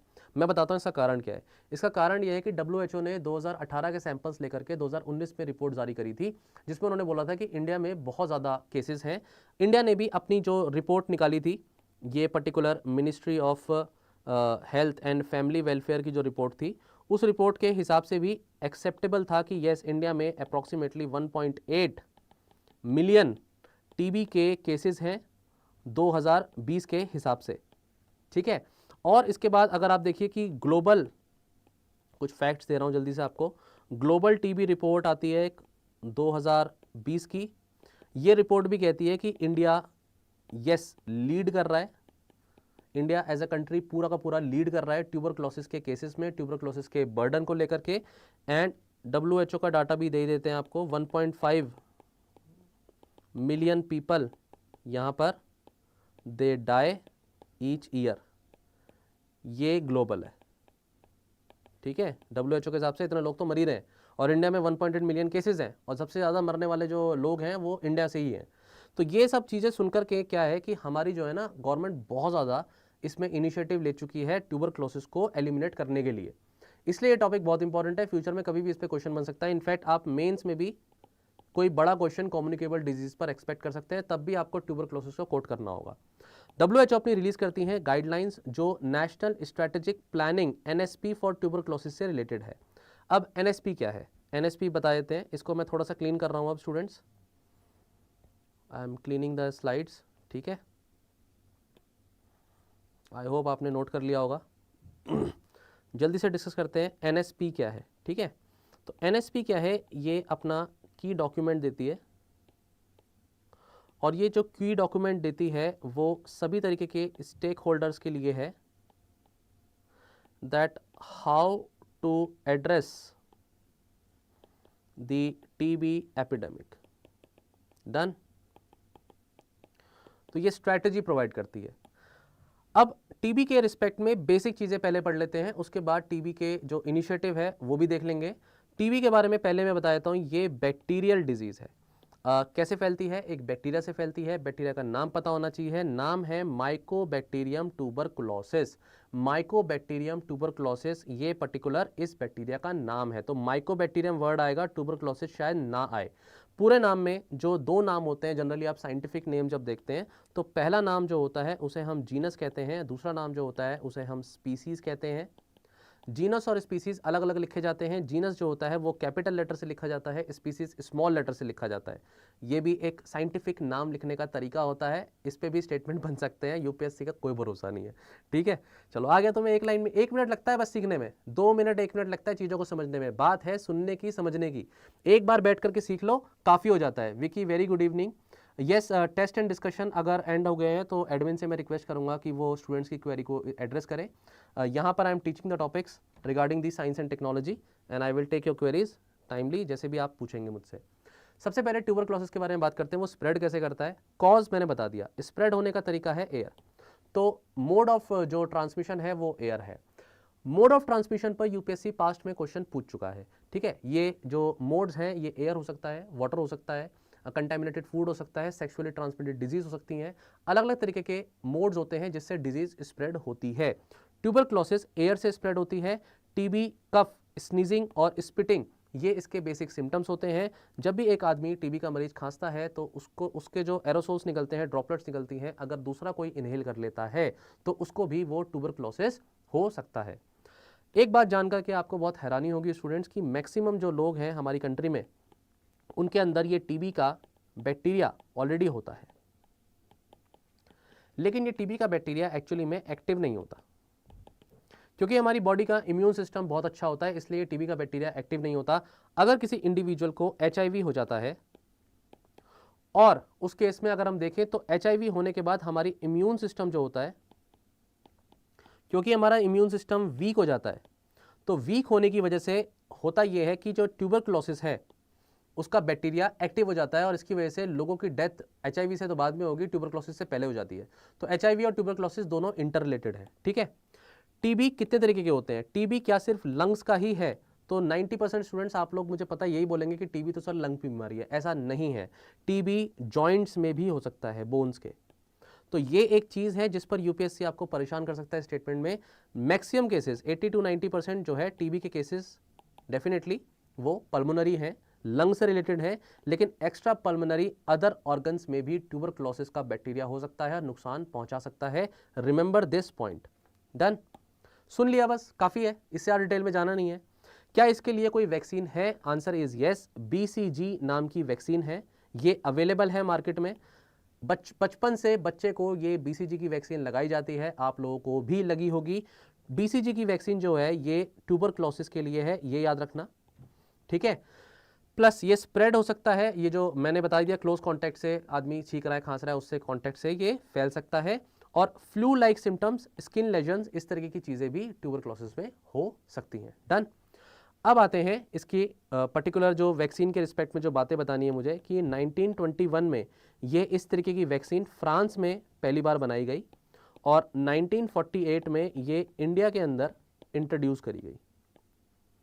तो ये ऐसा नहीं है कि ये कोई बहुत नई चीज़ है जो आप पढ़ रहे हैं, ये आप सोचो पिछले 50 सालों से ये इंट्रोड्यूस्ड है इंडिया में, 70 सालों से इंट्रोड्यूस्ड है। So it is nothing new, आप सब लोगों को लगी होगी, ठीक है। तो बीसीजी वैक्सीन अवेलेबल है, इस बात का याद रखना। डन। अब आते हैं जो इंपॉर्टेंट टॉपिक जिस पे यूपीएससी और आगे जाकर के आगे बढ़ करके क्वेश्चन बना सकता है। ये थोड़ा सा क्लीन कर देते हैं अभी ताकि आपको अच्छे से दिखे। स्टूडेंट्स, ये टॉपिक है ड्रग रेजिस्टेंस का। ड्रग रेजिस्टेंस में दो तरीके के टीबी के ड्रग रेजिस्टेंस के केसेस हो सकते हैं, एक है एमडीआर टीबी और दूसरा है एक्सडीआर टीबी। एमडीआर टीबी का मतलब होता है मल्टीपल ड्रग रेजिस्टेंट ट्यूबरक्लोसिस और एक्सडीआर इज एक्सटेंसिवली या एक्सट्रीमली ड्रग रेजिस्टेंस। अब जब कोई टीबी का मरीज होता है तो उसको जो दवाइयाँ दी जाती हैं वो दवाइयाँ, ऐसा नहीं होता कि एक ही दवाई है और सबको दी जाएगी, उसके ड्रग्स जो होते हैं उसके सीवियरिटी के बेसिस पे, डोसेज के बेसिस पर उनके ना कैटेगराइजेशन है कि पहले ये 2 ड्रग दी जाएंगी, पेशेंट इससे ठीक नहीं होगा तो फिर ये वाली ड्रग्स दी जाएंगी, फिर पेशेंट ठीक नहीं होगा तो ये ड्रग्स दी जाएंगी। तो इस तरीके से क्या बना दिए हमने, लाइंस बना दी हैं। That is first line of drugs, that is second line of drugs and third line of drugs. अब अगर आप पहली डोज से ठीक नहीं होते, फर्स्ट लाइन ऑफ ड्रग्स से ठीक नहीं होते, तो सेकेंड हैवी डोजेज दी जाएंगी। ये बहुत इंपॉर्टेंट है क्योंकि कुछ लोग फर्स्ट लाइन ऑफ ड्रग्स से ही ठीक हो जाएंगे, कुछ सेकेंड लाइन ऑफ ड्रग्स से ठीक होंगे। लेकिन हो क्या रहा है आज के समय में, जो सिनेरियो है वो सिनेरियो ये है कि जो पेशेंट्स जो सामने टीबी के आ रहे हैं, जो कि प्रॉब्लम है वो है ड्रग रेजिस्टेंस की। ड्रग रेजिस्टेंस की जो प्रॉब्लम है उसमें मैं बता देता हूँ क्लियरली। होता ये है कि अगर पेशेंट ये दवाइयाँ खा रहा है तो भी वो ठीक नहीं हो रहा, इसका मतलब जो बैक्टीरिया है वो अब रेजिस्टेंट हो चुका है, वो ढीठ हो चुका है कि भैया मैं ठीक नहीं होऊंगा। तो स्टूडेंट्स, इसमें फर्स्ट लाइन ऑफ ड्रग्स कौन कौन सी हैं? पहली है रिफेम्पिसिन, दूसरी है आइसोनियाजिड। नाम याद रहे, अच्छा नहीं रहे कोई बात नहीं, इतना याद रखना कि अगर पहली लाइन ऑफ ड्रग से अगर ये पर्टिकुलर बैक्टीरिया रेजिस्टेंट हो चुका है तो वो बन जाता है MDR, multiple drug resistance. That means ये देखिए, ड्रग रेजिस्टेंस के अंदर पहला गोला है कौन सा, बड़ा गोला एमडीआर का, जिसमें रेजिस्टेंस हो गया है इन 2 पर्टिकुलर ड्रग से। अगर सेकेंड लाइन ऑफ ड्रग से भी जो है रेजिस्टेंस हो गया है तब वो बन जाता है एक्सडीआर टीबी। एक्सडीआर टीबी बहुत खतरनाक है। एक्सडीआर टीबी के मतलब है कि तुम दवाइयाँ देते रहोगे और पेशेंट ठीक होगा ही नहीं, और जो न्यू ड्रग्स डिस्कवर होनी चाहिए वो डिस्कवरी भी इतनी तेज़ी से नहीं हो रही जितनी तेज़ी से ये पर्टिकुलर टीबी का बैक्टीरिया म्यूटेट कर रहा है। ये एक बहुत बड़ी प्रॉब्लम है, ये बहुत बड़ी सिचुएशन है, और इस पर इनफैक्ट यूपीएससी एक बड़ा क्वेश्चन क्या बनाएगा, यूपीएससी क्वेश्चन बनाएगा जिस टॉपिक पर, उस टॉपिक का नाम भी बताया तो मैं आपको, that is anti microbial resistance. ये ब्रॉडर टॉपिक है। एंटी माइक्रोबियल रेजिस्टेंस बहुत बड़ी प्रॉब्लम है, ये एग्जिस्ट करती है। अब जितना कोविड-19 के बाद हमने सैनिटाइजर यूज़ करने शुरू करे हैं, जितना केमिकल्स यूज़ करने स्प्रे करने शुरू करे हैं, इसकी वजह से ये रेजिस्टेंस बढ़ता चला जा रहा है। जो पर्टिकुलर ऑर्गेनिजम्स हैं, बैक्टीरिया हैं, फंगस हैं, प्रोटोजोन्स हैं, they are not getting killed by antibiotics and chemicals. So that is the problem anti microbial resistance की। इस टॉपिक को प्रिपेयर करके जाइएगा मेंस के रिस्पेक्टिव में भी। डन। अब एक रिपोर्ट मैं आपको बताऊंगा जल्दी से। ये जो पर्टिकुलर रिपोर्ट है इसको मैं यहाँ लिख देता हूँ। This report is basically called as WHO की ग्लास रिपोर्ट। ये अपने आप में पोटेंशियल क्वेश्चन है जो अलग से पूछा जा सकता है। ग्लास रिपोर्ट में ग्लास की फुल फॉर्म पूछी जा सकती है, या फिर ये भी पूछा जा सकता है ग्लास रिपोर्ट किस बारे में है। तो अगर इसकी फुल फॉर्म पता होगी तो आंसर आपको आता होगा। GLASS report is basically related to global anti microbial resistance and use surveillance system। 2015 में ये सिस्टम लॉन्च हुआ कि भाई ये ग्लोबल माइक्रोबियल रेजिस्टेंस कैसे कैसे किस किस कंट्री में कितना एंटी माइक्रोबियल रेजिस्टेंस फैला है, कंट्रीज अपना डाटा देती हैं AMR के ऊपर और फिर उसको कलेक्ट करके ये रिपोर्ट WHO निकालता है। कौन निकालता है ये रिपोर्ट, ये भी एक क्वेश्चन बन जाएगा भाई, WHO निकालता है, याद रखना, ठीक है। यही वो छोटे छोटे क्वेश्चन होते हैं, तुम गलत करके आ जाते हो, फिर तुम कहते हो कि सर मैं मतलब मेरा सिलेक्शन नहीं हो रहा। सिलेक्शन नहीं हो रहा प्रीलिम्स में, इसका कारण है ऑब्जर्वेशन नहीं है। मैंने बस एक टॉपिक पढ़ा और उस टॉपिक को पढ़ करके छोड़ दिया। अरे भैया उस टॉपिक की डिटेल में जाना है। टीबी पढ़ाते पढ़ाते देख रहे हो, आपको मैंने एंटी माइक्रोबियल रेजिस्टेंस पढ़ा दिया, आपको मैंने वैक्सीन के बारे में पढ़ा दिया, आपको मैंने एंटी माइक्रोबियल रेजिस्टेंस की डिटेलिंग बता दी, MDR XDR बता दिया। टॉपिक को ऊपर ऊपर से मत पढ़ो, टॉपिक को डेप्थ में जाओ। यूपीएससी एक कदम आगे जाकर के क्वेश्चन पूछता है और फिर क्या होता है, आपको चीजें पता होती हैं लेकिन पता होते होते भी आप क्योंकि एक स्टेप आगे नहीं गए, आप फेल कर जाते हो। वैक्सीन पर मैंने पहले भी बताया, वैक्सीन पर एक क्वेश्चन पोटेंशियली आना ही आना है। ये 2019 के कोविड के बाद और ये बड़ी बड़ी वैक्सीन जो आई हैं, अब जो इतनी न्यूज़ वैक्सीनेशन रही है, प्रीलिम्स में भी क्वेश्चन है, मेंस में भी वैक्सीन कैसे बनती है उस पर भी क्वेश्चन है, लेकिन आप उस टॉपिक को अभी भी इतनी डिटेल में पढ़ नहीं रहे हो। तो गलती किसकी है? गलती आपकी है। आप वैक्सीन पढ़ के चले गए, लेकिन भैया वो क्वेश्चन पूछ रहा है रिकॉम्बिनेंट वैक्सीन पर, फंस गए ना। तो रिकॉम्बिनेंट वैक्सीन नहीं पढ़ के गए, क्वेश्चन गलत हो गया। 20 में भी क्वेश्चन है, 21 में भी क्वेश्चन है, 22 के तो मेंस में भी क्वेश्चन है। तो हम गलती कर रहे हैं कहीं ना कहीं, हमारा तरीका गलत है पढ़ने का, यही रीज़न है सिलेक्शन ना होने का। यूपीएससी अपनी तरफ से कुछ नया बदलाव नहीं कर रहा, वो अपने जैसे क्वेश्चन जिस तरह से पूछता है वो वैसे ही पूछ रहा है। 20 का पेपर हो, 21 का पेपर हो, 22 का पेपर हो, कुछ चीज़ें ऊपर नीचे होती है, लेकिन वो अपने लेवल को अपने लेवल को नहीं हिला रहा है। उसका लेवल जो है आप मैच नहीं कर पा रहे हो। आप उसका लेवल इसलिए मैच नहीं कर पा रहे क्योंकि आपको लग रहा है जो मैंने पढ़ लिया वो एज इट इज एग्जाम में आएगा और आंसर निकल जाएगा। ऐसा नहीं होता। जो आप ये नॉलेज अभी इस सेशन से ले रहे हो, इस नॉलेज को यूज करना है क्वेश्चंस को सॉल्व करने के लिए। हो सकता है डायरेक्टली ना पूछा जाए, लेकिन जितनी चीजें मैं आपको बता रहा हूं ये चीज इनडायरेक्टली आपके माइंड में अगर कहीं है तो आप एक क्वेश्चन को सॉल्व करने के लिए इस नॉलेज को यूज करते हो। Application is about UPSC, not cramming. Cramming का एग्जाम नहीं है यूपीएससी, वो एप्लीकेशन का है। तो जो जो चीजें आप सीखते हो इन चीजों को अप्लाई करने की जरूरत है। चलो आगे चलेंगे जल्दी से। National steps taken to eliminate TB. TB को दूर करने के लिए स्टेप्स क्या है, ऐसे टॉपिक पे क्वेश्चन बन जाए, मेंस में लिखना पड़ जाए, दोनों तरीके से बता रहा हूं। नेशनल स्ट्रेटेजिक प्लान है इंडिया का 2017 से 2025 का। इंडिया की कोशिश क्या है? इंडिया की कोशिश ये है कि इंडिया चाहता है कि टीबी को एलिमिनेट करना है और उसके लिए जो टारगेट रखा है इंडिया ने वो है 2025 का। इंडिया ने टीबी को एलिमिनेट करने का टारगेट 2025 रखा है, लेकिन ग्लोबल टारगेट क्या है? WHO के, SDG के ग्लोबल टारगेट 2030 है। यूपीएससी इन पर्टिकुलर ईयर्स को चेंज कर देगा और फिर आप उस ट्रैप में फंस जाओगे। मत फंसना, सुन लिया है, आ गया है, डन। नेक्स्ट आपका जो टॉपिक है that is national tuberculosis elimination programme. ये एलिमिनेशन प्रोग्राम किस बारे में है? ये है कि हमारे कंट्री में जो लेबोरेटरीज हैं और जो भी नेटवर्क है, जो फैसिलिटीज हैं डायग्नोस्टिक, उसे हमें बेटर करने की ज़रूरत है, उसे इम्प्रूव करने की ज़रूरत है। और उसके लिए जो पर्टिकुलर जो प्रोग्राम पहले चलाया जाता था इस चीज़ों के लिए, वो था RNTCP, revised national tuberculosis control programme. उसको पहले इस नाम से जानते थे, अब वो NTEP हो गया है। इसका जो ट्रीटमेंट है उसका नाम क्या है? डॉट्स ट्रीटमेंट, ठीक है, डॉट्स ट्रीटमेंट। ये जो डॉट्स ट्रीटमेंट है ये भी अगेन एंटीबायोटिक्स का ट्रीटमेंट है जो कि पेशेंट को दिया जाता है। अगला है निक्षय पोर्टल। निक्षय पोर्टल किस बारे में है? National data repository of TB patients. और एक आपका है निक्षय पोषण योजना। ये जो पर्टिकुलर योजना है ये डायरेक्ट बेनिफिट ट्रांसफर देने की बात करता है पेशेंट्स को, ठीक है। और इसके लिए जो फाइनेंसिंग है वो वर्ल्ड बैंक कर रहा है, ये भी पता होना चाहिए आपको। टीबी फ्री इंडिया कैंपेन, ये अगेन इनिशिएटिव है कि टीबी को हमारी पहली सोच क्या होती थी? टीबी को लेकर के हमारी पहली सोच थी कि टीबी को हमें कम करना है, लेकिन अब हमने अपनी सोच बदली है कि टीबी को एलिमिनेट ही करना है, पूरी तरह हटाना है। पोलियो कर सकते हैं और टीबी को भी कर सकते हैं, ठीक है। चलो ग्लोबल इनिशिएटिव, दो तीन चीज़ें और बता देता हूँ, कहीं ऐसा कोई क्वेश्चन फंस जाए तो। टीबी को एलिमिनेट करने के लिए ग्लोबल एफर्ट्स में 3-4 चीज़ें हैं, जैसे कि मॉस्को का डिक्लेरेशन 2017, ये कमिटमेंट है कि इंक्रीज करना है मल्टी सेक्टोरियल एक्शन। वैसे ये पॉइंट्स आप मेंस में लिखते हैं जनरली, लेकिन इन शॉर्ट अगर प्रीलिम्स पे कोई एक स्टेटमेंट आ जाए तो आपको पता होना चाहिए। WHO एंड टीबी स्ट्रैटेजी, जिसमें रिड्यूस करने हैं टीबी के इंसिडेंसेस को 80% तक और डेथ को 90% तक। ठीक है, ये भी समझ में आ गया। देन फाइंड, ट्रीट, ऑल, 3 चीज़ें।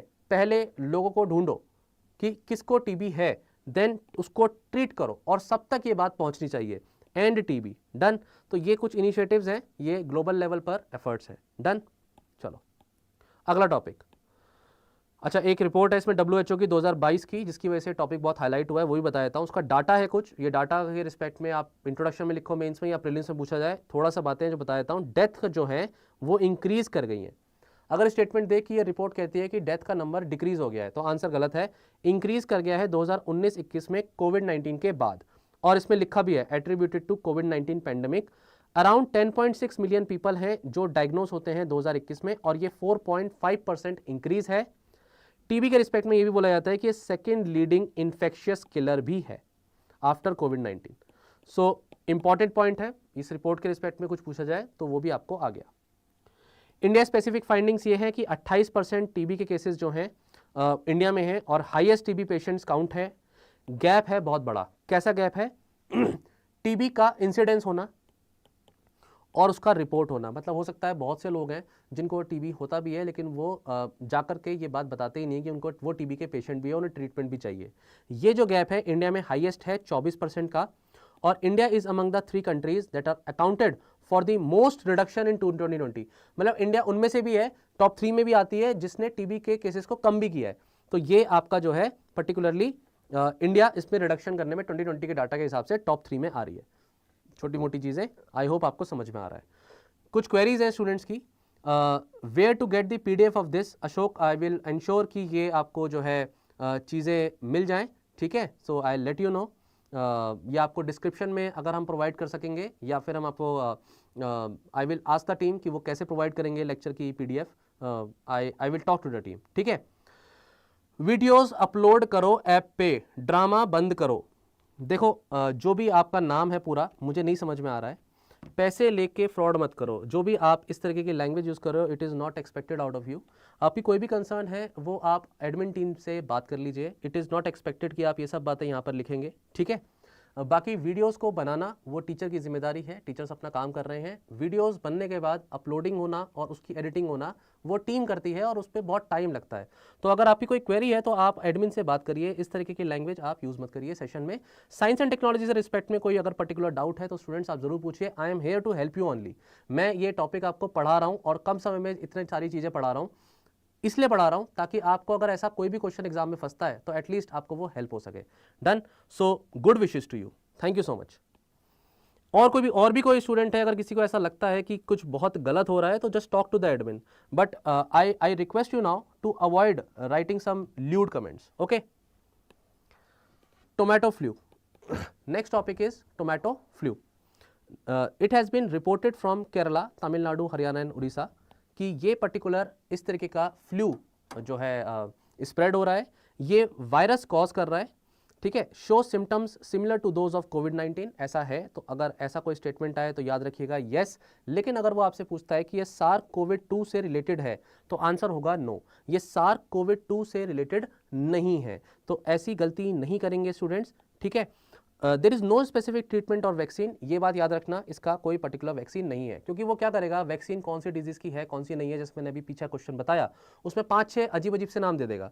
तो होगा क्या कि टोमेटो फ्लू नाम का एक डिजीज का नाम दे दिया कि इसकी वैक्सीन है या नहीं है। अब आपको पता ही नहीं होगा टोमेटो फ्लू क्या है, तो आप उस ट्रैप में फंस जाओगे। बाकी इसमें रेड ब्लिस्टर्स हो जाती हैं, इसमें रैशेज हो जाते हैं, फीवर हो जाते हैं, डिहाइड्रेशन हो जाता है, नोजिया हो जाता है, और ये सारी प्रॉब्लम्स इस पर्टिकुलर प्रॉब्लम से रिलेटेड है, फ्लू से रिलेटेड है। सिंपल सी बात है, फ्लू अगर वर्ड लिखा हुआ है तो वायरस होगा, ये आप एज्यूम भी कर सकते हैं। इन्फ्लुएंजा भी, बर्ड फ्लू, स्वाइन फ्लू, ये सब वायरल ही है। तो एक जनरल परसेप्शन अगर आप माइंड में लेके जाते हो एग्जाम में कि फ्लू वायरल है तो ठीक है, इट्स फाइन, गलत नहीं होगा। तो आप अगर आपको नहीं भी पता ना तो एग्जाम में आप बता सकते थे कि ये सर वायरस से हो रहा होगा, मैं पढ़ के तो नहीं आया लेकिन वायरस लग रहा है, ठीक है। यही वो चीज़ें हैं जो आप अपनी नॉलेज से निकालते हो। नेक्स्ट है वल्नरेबल पॉपुलेशन, इसमें बच्चे होते हैं जिनकी एज 5 साल से कम है। डन। अब इसका मैं नाम लिखवा रहा हूं कि ये किससे होती है, कॉज्ड बाय कॉक्ससैकी वायरस A16, ठीक है। और ये कौन सी फैमिली से रिलेटेड है, दैट इज एंटेरोवायरस फैमिली। और ये कौन से तरीके के वायरस हैं, दीज आर RNA वायरसेस, ठीक है। मैंने आपको पीछे ऑलरेडी बताया था कि DNA वायरसेस होते हैं, RNA वायरसेस होते हैं। तो अब आपका ये टोमेटो फ्लू कौन सी कैटेगरी में आ रहा है, ये RNA वायरसेस की कैटेगरी में आ रहा है। डन। चलो नेक्स्ट टॉपिक है आपका लैंगिया-हैनिपा वायरस। अजीब अजीब से नाम है, ठीक है, एक एक बार सुन लो, थोड़ा बहुत जान लो और आगे बढ़ो। क्वेश्चन आएगा तो बहुत ही रेयर क्वेश्चन होगा, लेकिन आपको वो टॉपिक आना चाहिए क्योंकि करंट अफेयर्स का पार्ट है। चाइना में कुछ केसेस रिपोर्ट हुए, क्या ये वायरल है? हाँ जी सर वायरल है, पीछे ही हैनिपा वायरस लिखा हुआ है। जूनोटिक वायरस है, यस, डिजीज ट्रांसमिट होगी ह्यूमंस तक भी, और detected among domestic goats and dogs. इसका नाम इस तरीके का क्यों रखा गया, क्योंकि ये जो रिपोर्ट हुआ था सबसे पहली बार, ये 2018 में ये पहली बार फर्स्ट रिपोर्ट होता है। यूपीएससी ये काम कर चुका है, जो डिजीजेज बहुत ही रेयर होती है वो पूछ लेता है। उसने जीका वायरस, इबोला वायरस, ये सारी चीज़ें पूछी जा चुकी हैं ऑलरेडी एग्जाम में। H1N1 पूछ चुका है वो एक बार। आज के समय में आपको लगेगा कि कितना आसान क्वेश्चन है, लेकिन H1N1 पूछा जा चुका है, और वो उस समय पूछा था जब लोग उसके बारे में नहीं जानते थे। तो ऐसा ही होता है, 2018 में ये फर्स्ट केस रिपोर्ट होता है स्टूडेंट्स। और ये जो श्रूज होते हैं, जो नेचुरल हैबिटेट में जहाँ रहते हैं, उनसे ये फैला है। ऐसी बात इसकी वजह से ये पर्टिकुलर नाम रखा गया है। सिम्टम्स मैंने आपको बता दिए। अच्छा, सिम्टम्स इसमें जो है fever, fatigue, cough, loss of appetite, ये कॉमन सिम्टम्स है, ठीक है। रीनल या पर्टिकुलर जो लिवर फेलियर है वो भी हो सकता है। नेक्स्ट अगेन एक rare disease, lumpy skin disease, इस तरीके का एक नाम है, जनरली आपको नहीं पता होता, सुन लीजिए। इसमें प्रॉब्लम यह है कि इस पर्टिकुलर डिजीज से कम नहीं तो 57 cattle across the India they have been killed, और नहीं पता लग पा रहा था क्या कारण है, और लास्ट में पता लगता है कि ये लंपी स्किन नाम की कोई डिजीज है जिसकी वजह से ऐसा हो रहा है, और ये वायरल डिजीज है। स्टूडेंट्स, इसमें वेक्टर बॉर्न पॉक्स डिजीज है। वेक्टर बॉर्न का मतलब, वेक्टर मैंने आपको बता दिया है, जो डिजीज स्प्रेड करने में रोल प्ले करेगा, और ये जो पर्टिकुलर कॉजेटिव एजेंट है इसका, वो है कैप्री पॉक्स वायरस, ठीक है। तो पॉक्स वायरस है इसमें जो आंसर है। वेक्टर्स कौन कौन है इसमें, ब्लड फीडिंग इंसेक्ट्स, ये इंसेक्ट्स काऊ वगैरह पे रहते हैं, कैटल पे रहते हैं, और फिर उनको वो जो है इस तरह से डिजीज को स्प्रेड करते हैं। क्वेश्चन आता है कि क्या ये जूनोटिक है या नहीं। अब आपको पता है तो पता है, नहीं पता है तो नहीं पता है। आंसर ये है कि ये जूनोटिक नहीं है, ये जूनोटिक नहीं है, ये डिजीज स्प्रेड नहीं करेगी ह्यूमंस तक, ये कैटल तक ही है, ठीक है। और does it spread to humans, answer is no. देखिए यहाँ लिखा हुआ है, answer is no, no it is not spreading to humans, ठीक है। It is limited to bovines, bovines cattle group हो गया। बाकी ये ट्रांसमिट कैसे करेगा, डायरेक्ट कॉन्टेक्ट से ट्रांसमिट करेगा एनिमल्स में, और ये काउस बफेलोज में होता है। इसके सिम्टम्स होते हैं कि नोड्स, बिल्कुल स्किन पर बहुत बड़े बड़े नोड्स आ जाएंगे, और excessive nasal and salivary secretion होगा काऊ में, कैटल में। इस तरीके की जो अपीयरेंसेस हैं लेजेंड्स की, नोड्स की, वो आपको सिम्टम है, और जूनोटिक नहीं है, मैंने बता दिया। 1929 में पहली बार डिस्कवर हुआ अफ्रीका में, पार्ट्स ऑफ वेस्ट एशिया, यहाँ पर भी कुछ कुछ केसेस मिलते हैं, और पहली बार एशिया में ये 2019 में रिपोर्ट हुआ, ठीक है। इसीलिए इंपॉर्टेंट हो जाता है टॉपिक, क्योंकि एशिया में इसका केस अब देखा गया है, particularly in north west, China, Bangladesh, India, तीनों ही कंट्रीज इसमें कहीं ना कहीं इससे इंपैक्ट हुई हैं। क्योंकि ये नंबर बड़ा है 57,000 कैटल्स का, you can not ignore it. ऐसा ही एक डाटा और है जो पर्टिकुलर आता है आपका बर्ड से रिलेटेड। सांबर लेक में, कोई स्टूडेंट अगर जानता है इस चीज को, सांबर लेक में क्या होता है कि thousands of birds they get killed and they were killed. उसका रीजन नहीं समझ में आ रहा था। अगेन इनका जो है क्या हुआ था, नर्वस सिस्टम यहाँ पर कोलैप्स कर गया था, पैरालिसिस हो गई थी इन बर्ड्स को, और मल्टीपल बर्ड्स इस लेक के अराउंड मरी मिली। तो इसके जब इन्वेस्टिगेशन हुई तो पता लगा कि वो एक पीछे बैक्टीरिया था जो सांबर लेक में पर्टिकुलरली प्रेजेंट था।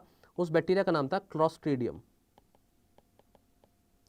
तो अब क्योंकि यहाँ पर कैटल की डेथ हुई है, तो यूपीएससी क्या काम करेगा, इन दोनों टॉपिक्स को मिलाकर के कुछ ऐसा बना देगा क्वेश्चन कि आपको फिर वो इन्फॉर्मेशन अगर होगी तो आप उस पर हेल्प कर पाओगे। जैसे ये पर्टिकुलर डिजीज जो है ये वायरल है, लेकिन ये जो पर्टिकुलर बर्ड जो पर्टिकुलर मरी थी ये सांबर लेक में, ये क्लॉस्ट्रीडियम की वजह से मरी थी, बैक्टीरिया की वजह से, ठीक है। छोटी छोटी चीज़ें समझ में आ गई, आगे बढ़ते हैं।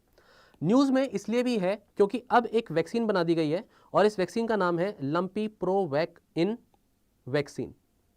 ये वैक्सीन ICAR जो इंडियन काउंसिल है एग्रीकल्चर रिसर्च में, उसमें कौन से इंस्टीट्यूट्स हैं? National equine research centre Hisar Haryana में, और एक वेटनरी रिसर्च इंस्टीट्यूट है बरेली में। ये बहुत IVRI जो इंस्टीट्यूट है बरेली का, बहुत ही फेमस इंस्टीट्यूट है स्टूडेंट्स। इंस्टीट्यूशंस पर भी मैच द फॉलोइंग की फॉर्म में यूपीएससी क्वेश्चन बना सकता है, क्योंकि ये इंस्टीट्यूशंस अब न्यूज़ में है, थोड़ा सा माइंड में रखिएगा। Equine research centre Hisar Haryana का, डन। वैक्सीन किस टाइप की है, अगर उस पर भी कोई स्टेटमेंट बनता है तो ये वैक्सीन है लाइव एटीन्यूएटेड वैक्सीन। ऐसी चीज़ें आप अगेन तभी लिख पाएंगे, ऐसी चीज़ें आप तभी समझ पाएंगे जब आप वैक्सीन टॉपिक को समझते हैं। तो वैक्सीन जो है ये लाइव एटीन्यूएटेड है। इसका मतलब क्या है कि ये पर्टिकुलर जो वायरस है ये लिविंग है, और लिविंग वायरस को हम यूज़ कर रहे हैं वैक्सीन बनाने के लिए, ठीक है। ये लिविंग वायरस को हम यूज़ कर रहे हैं वैक्सीन बनाने के लिए, याद रखिएगा, उसे हम कहते हैं लाइव एटीन्यूएटेड वायरस। तो इसमें सर एटीन्यूएटेड वर्ड का मतलब क्या होता है? एटीन्यूएटेड वर्ड का मतलब है वीक। मतलब ये पर्टिकुलर वायरस लाइव है बट ये रेप्लिकेट नहीं करेगा, और रेप्लिकेट करके बॉडी में इन्फेक्शन कॉज नहीं करेगा, और उसे ही हम वैक्सीन की फॉर्म में यूज़ कर रहे हैं। इसका नाम आपको समझ में आ गया, वैक्सीन किसने बनाई है ये समझ में आ गई, डिजीज समझ में आ गई। अब एक क्वेश्चन अगर इस पर बनता है, मेरे स्टूडेंट्स इसको सही कर लेंगे, इतना तो मैं अब एज्यूम करके चल रहा हूँ, ठीक है। चलो गुड।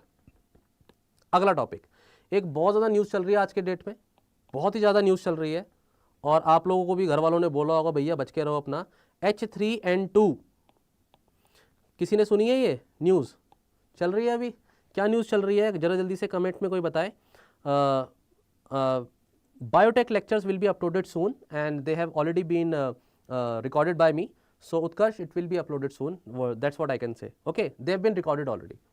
H3N2 ये पर्टिकुलर क्या है? स्वाइन फ्लू चल रहा है आजकल, ठीक है ना स्टूडेंट्स, और स्वाइन फ्लू के बहुत केसेस मिल रहे हैं इंडिया में। ये बातें भी बोली जा रही है कि ये मौसम जो इस तरीके से नॉर्थ इंडिया में चेंज हुआ है, बारिश हुई है, ठंडा हो गया है रिसेंटली, तो स्वाइन फ्लू ये बढ़ रहा है, ठीक है स्टूडेंट्स। अब क्या है कि ये इस पर्टिकुलर टॉपिक पे H3N2 पे डायरेक्ट क्वेश्चन पूछे, ये बड़ा इजी क्वेश्चन हो जाएगा। यूपीएससी अब एक स्टेप आगे जाएगा। यूपीएससी क्या काम करेगा? वो आपसे बोलेगा H का मतलब क्या है, N का मतलब क्या है, पहले तो ये बताओ। फिर वो आपसे क्वेश्चन H3 पे ना पूछ करके H5 पे पूछ लेगा, और आपको लगेगा ये तो रिलेटेड ही लग रहा है और ये तो स्वाइन फ्लू ही होगा। याद रखना ऐसा नहीं है। इन्फ्लुएंजा वायरस से फैलता है, और ये 3 तरीके के होते हैं, टाइप A, टाइप B और टाइप C। टाइप A जो होता है वो एवियन फ्लू है, जिसे हम बर्ड फ्लू भी कहते हैं। टाइप B जो होता है, ठीक है, वो से हम कहते हैं कि वो ह्यूमंस को कॉज करता है, ठीक है, ये कॉमन है, लेस सीवियर है, ह्यूमंस को भी जो फ्लू वगैरह होता है। टाइप C भी सिर्फ ह्यूमंस को होता है। तो स्टूडेंट्स ये माइल्ड और रेयर है, डन। कभी कभी टाइप B बहुत ज़्यादा हार्मफुल हो सकता है, लेकिन ज़्यादातर नहीं होता। अब क्वेश्चन आता है टाइप A इन्फ्लुएंजा में ये बर्ड फ्लू और स्वाइन फ्लू किस कैटेगरी में फॉल करते हैं? ये 2 कैटेगरी में फॉल करते हैं स्टूडेंट्स। कब हम इन्हें स्वाइन फ्लू बोलेंगे, कब हम इन्हें बर्ड फ्लू बोलेंगे, ये डिपेंड करेगा ये H और N के नंबरिंग पर। जब हम बोलते हैं H1, H2 और H3, तो ये बेसिकली रिलेटेड होते हैं स्वाइन फ्लू से, that is related to pig. ये किससे फैल रहे हैं? पिग से फैल रहे हैं। जब हम H5, H7 और H9 बोलते हैं तो ये बर्ड फ्लू या एवियन फ्लू होते हैं। अब ये H और N का मतलब क्या है ये समझते हैं। तो अब आप गलती नहीं करिएगा, H5 से कोई पूछे, H1 से, H2 से पूछे, तो आपको समझ में आ जाना चाहिए ये स्वाइन या बर्ड फ्लू किसकी बात हो रही है। हमने जब H3N2 बोला तो H3 से हमें समझ में आ गया कि ये स्वाइन है, डन। अब ये H और N क्या है? ये बेसिकली होते क्या है कि वायरस जो होता है ना इन्फ्लुएंजा का, उसकी सरफेस पर 2 प्रोटीन्स हैं। एक प्रोटीन है HA, दूसरा प्रोटीन है NA। HA का मतलब है हेमाग्लूटिनिन और NA का मतलब है न्यूरामिनिडेज, ठीक है। सो स्टूडेंट्स इसमें क्या होता है, HA और NA ये 2 प्रोटीन्स हैं जिसकी वजह से हम इन्हें H1N1 या H5N1 नाम दे सकते हैं। ये जब H की बात करेंगे, इस पर्टिकुलर वायरस के ये जो प्रोटीन्स हैं, इन सरफेस प्रोटीन्स को एनालाइज करके ये नेमिंग दी गई है। अब एवियन इन्फ्लुएंजा वायरस के टाइप्स H5, H7, H9 में N1, N9 और N2 हैं। ये पर्टिकुलर टाइप्स ऑफ प्रोटीन्स हैं। रिसेंटली न्यूज़ आई 2019 में कि इंडिया ने क्या काम किया है, इंडिया ने ये फ्लू से, बर्ड फ्लू से मुक्ति पा ली है, ऐसी न्यूज़ फैली। लेकिन फिर बाद में इंफॉर्मेशन क्लैरिटी आई कि ये जो 2019 में जब इंडिया ने डिक्लेयर किया अपने आप को एवियन इन्फ्लुएंजा फ्री, तो वो बेसिकली H5N1 था, H5N1, ठीक है। अब इसका मतलब ये नहीं है कि हम हर तरीके के एवियन फ्लू से, अटैक से बच चुके हैं, हम सिर्फ इस तरीके के अटैक से बचे हैं। इसको नोटिफाई करने की जो अथॉरिटी होती है वो होती है world organisation for animal health, ठीक है। और जनवरी 2021 में भी एक बहुत बड़ा आउटब्रेक आया था, इसे हम बोलते हैं H5N8 का वो आउटब्रेक था, अगेन एवियन फ्लू, ठीक है। मैंने पूरा ही पढ़ा दिया आपको, H क्या है, N क्या है, एवियन कब होगा, ये स्वाइन फ्लू कब होगा। कभी भी कहीं भी कोई क्वेश्चन इन्फ्लुएंजा से रिलेटेड आता है, अब आप नहीं फंसोगे, एटलीस्ट इस बेसिक इन्फॉर्मेशन पर तो नहीं फंसोगे, ठीक है स्टूडेंट्स। इंडिया किससे फ्री है ये भी मैंने आपको बता दिया। कब तक फ्री रहेगा, जब तक कोई केस रिपोर्ट नहीं हो जाता। अगर कोई केस रिपोर्ट हो गया तो इंडिया फिर फ्री नहीं रहेगा, ठीक है। ये सारी चीज़ें सुन लीजिए एक बार अपनी कॉपी में शॉर्ट में इस डायग्राम को लिख करके रख लीजिए अभी, ताकि अब नेक्स्ट टाइम अगर क्वेश्चन इन चीज़ों पे पूछा जाए तो आप इस चीज़ के लिए प्रिपेयर्ड रहें, गड़बड़ नहीं होनी चाहिए, ठीक है। ऐसे ही क्वेश्चन यूपीएससी जनरली पूछ रहा है। एक क्वेश्चन जो यूपीएससी ने पास्ट में पूछा था वो था कि कौन सी 2 वायरल डिजीज़ हैं जो हमने ग्लोबली इरेडिकेट कर ली हैं। अब उसमें जो ऑप्शंस थे उसमें स्मॉल पॉक्स और रिंडरपेस्ट उसका आंसर थे। 1980 में स्मॉल पॉक्स से इरेडिकेशन होता है, 2011 में रिंडरपेस्ट से इरेडिकेशन होता है, ठीक है। ये वायरल डिजीज़ है कैटल्स की और ये वायरल डिजीज़ है ह्यूमंस की। तो ये क्योंकि ये क्वेश्चन आ चुका है, ऐसे क्वेश्चन यूपीएससी पूछ रहा है, be prepared in this aspect. कोई भी क्वेश्चन आपका है तो आप इसमें जल्दी से अपने कमेंट्स में लिख सकते हैं, मुझसे पूछ सकते हैं। और ये सेशन भी आपको कैसा लग रहा है ये भी आप मुझे बताइए जल्दी से। इसमें हम कोशिश कर रहे हैं कि सर ठीक है, I will raise your queries, जो भी आपकी क्वेरीज आ रही है students, I will try my best कि इस क्वेरी को मैं आगे रखूं। लेकिन इस सेशन से रिलेटेड कोई अगर चीज़ है जो आपको पूछनी है, कोई डाउट है, तो आप जल्दी से कमेंट्स में लिखिए।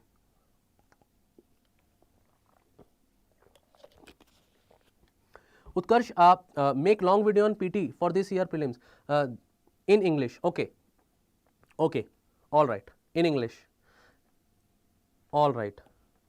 Thank you so much. अगर I will try my best कि इंग्लिश में भी इसको अगर हम कर सकें। बाकी I am making it in English only, ठीक है। हम कुछ इंग्लिश भी इसमें यूज़ करते हैं definitely for students who are listing it in English, not a problem. World malaria report 2022 released by WHO, ठीक है।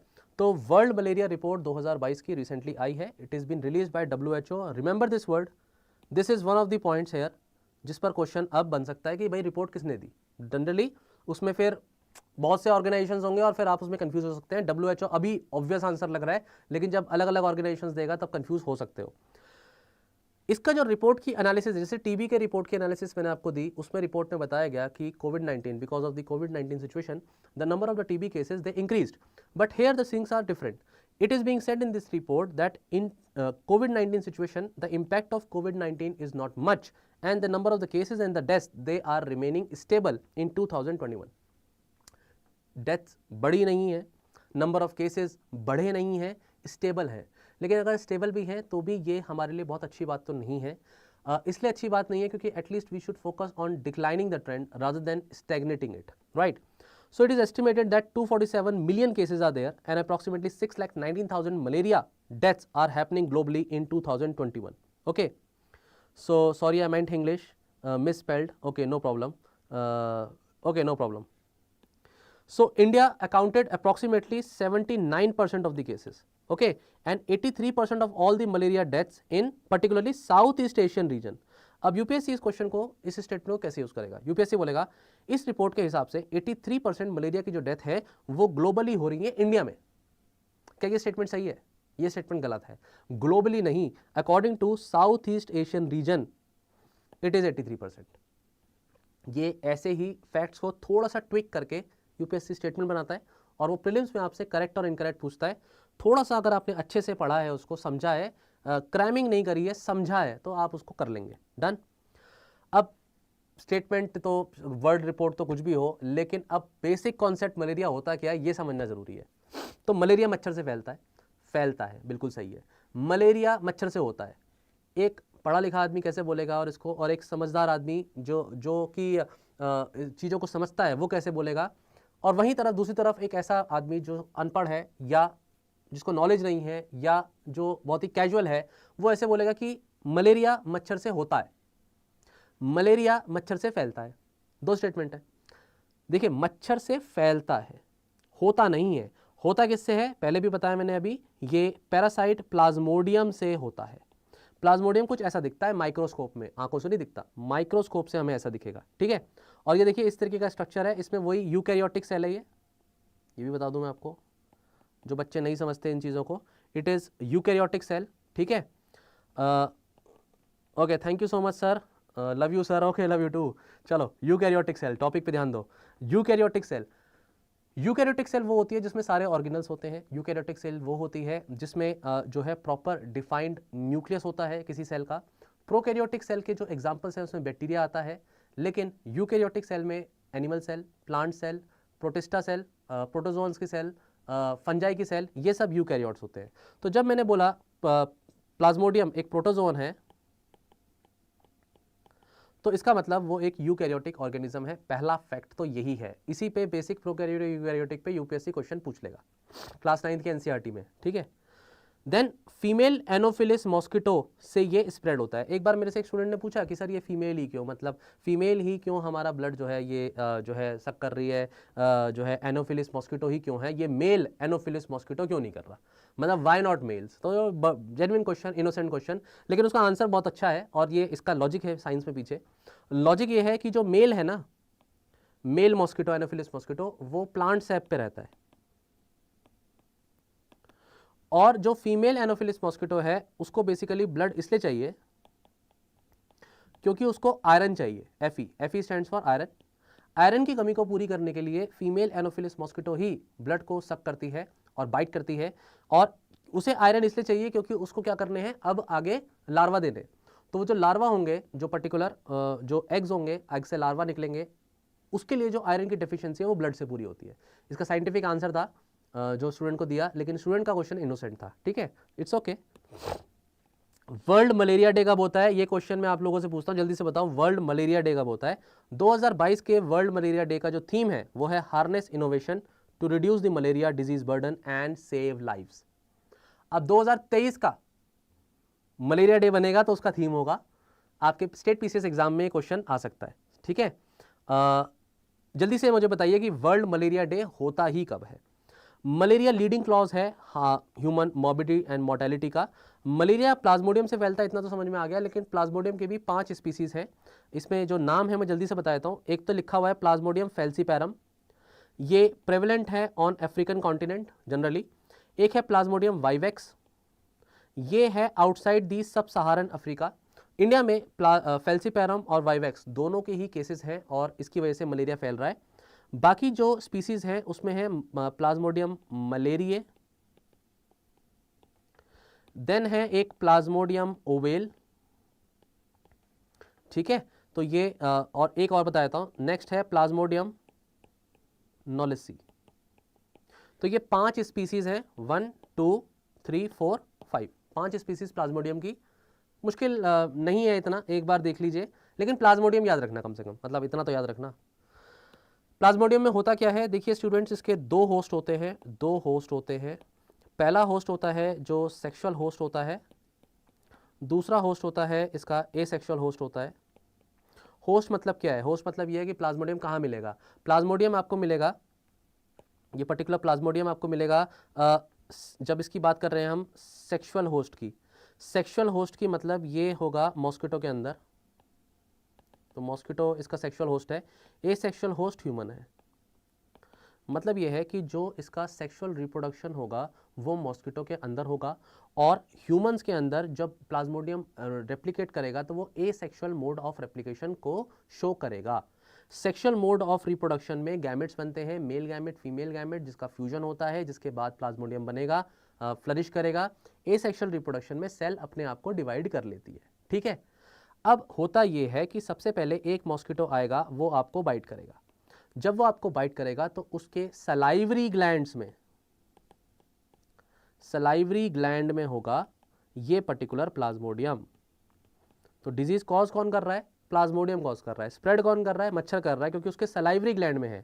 अब ये चीज़ यहाँ पर देखो दिखाई हुई है मैंने इस पर्टिकुलर वीडियो में, यहाँ पर आपको क्लियर दिखेगा।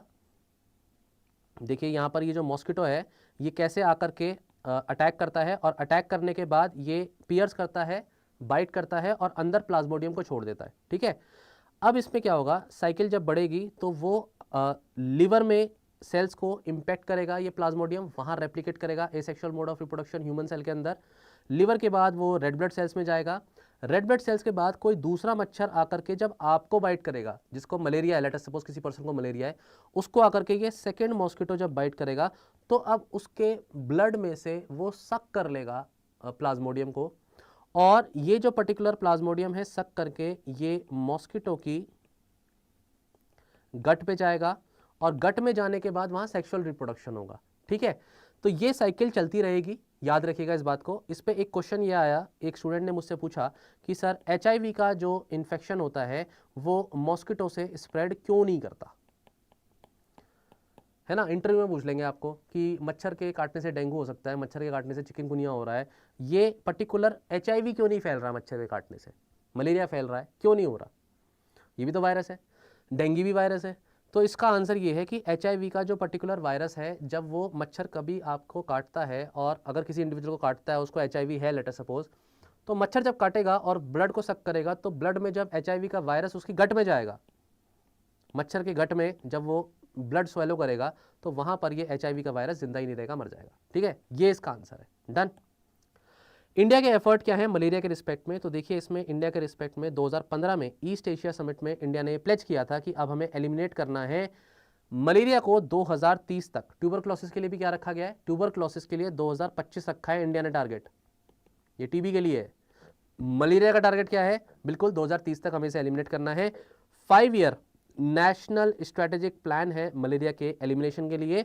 फोकस मलेरिया को कंट्रोल करना नहीं है, मलेरिया को एलिमिनेट करना है। इसका जो प्लान है वो कुछ इस तरीके का है कि 2022 तक जहां पर भी नंबर ऑफ केसेस मलेरिया के कम होते हैं उन जगहों पर पहले टारगेट करते हैं, वहां से मलेरिया को हटाते हैं। 2027 तक कैटेगरी 1 2 3 बना दी, और थर्ड कैटेगरी में वो स्टेट्स रखी या सिटीज़ रखी जिनमें सबसे ज़्यादा केसेस मलेरिया के दिख रहे हैं। फिर वहाँ से हम मलेरिया फ्री करेंगे स्टेटस 2027 तक।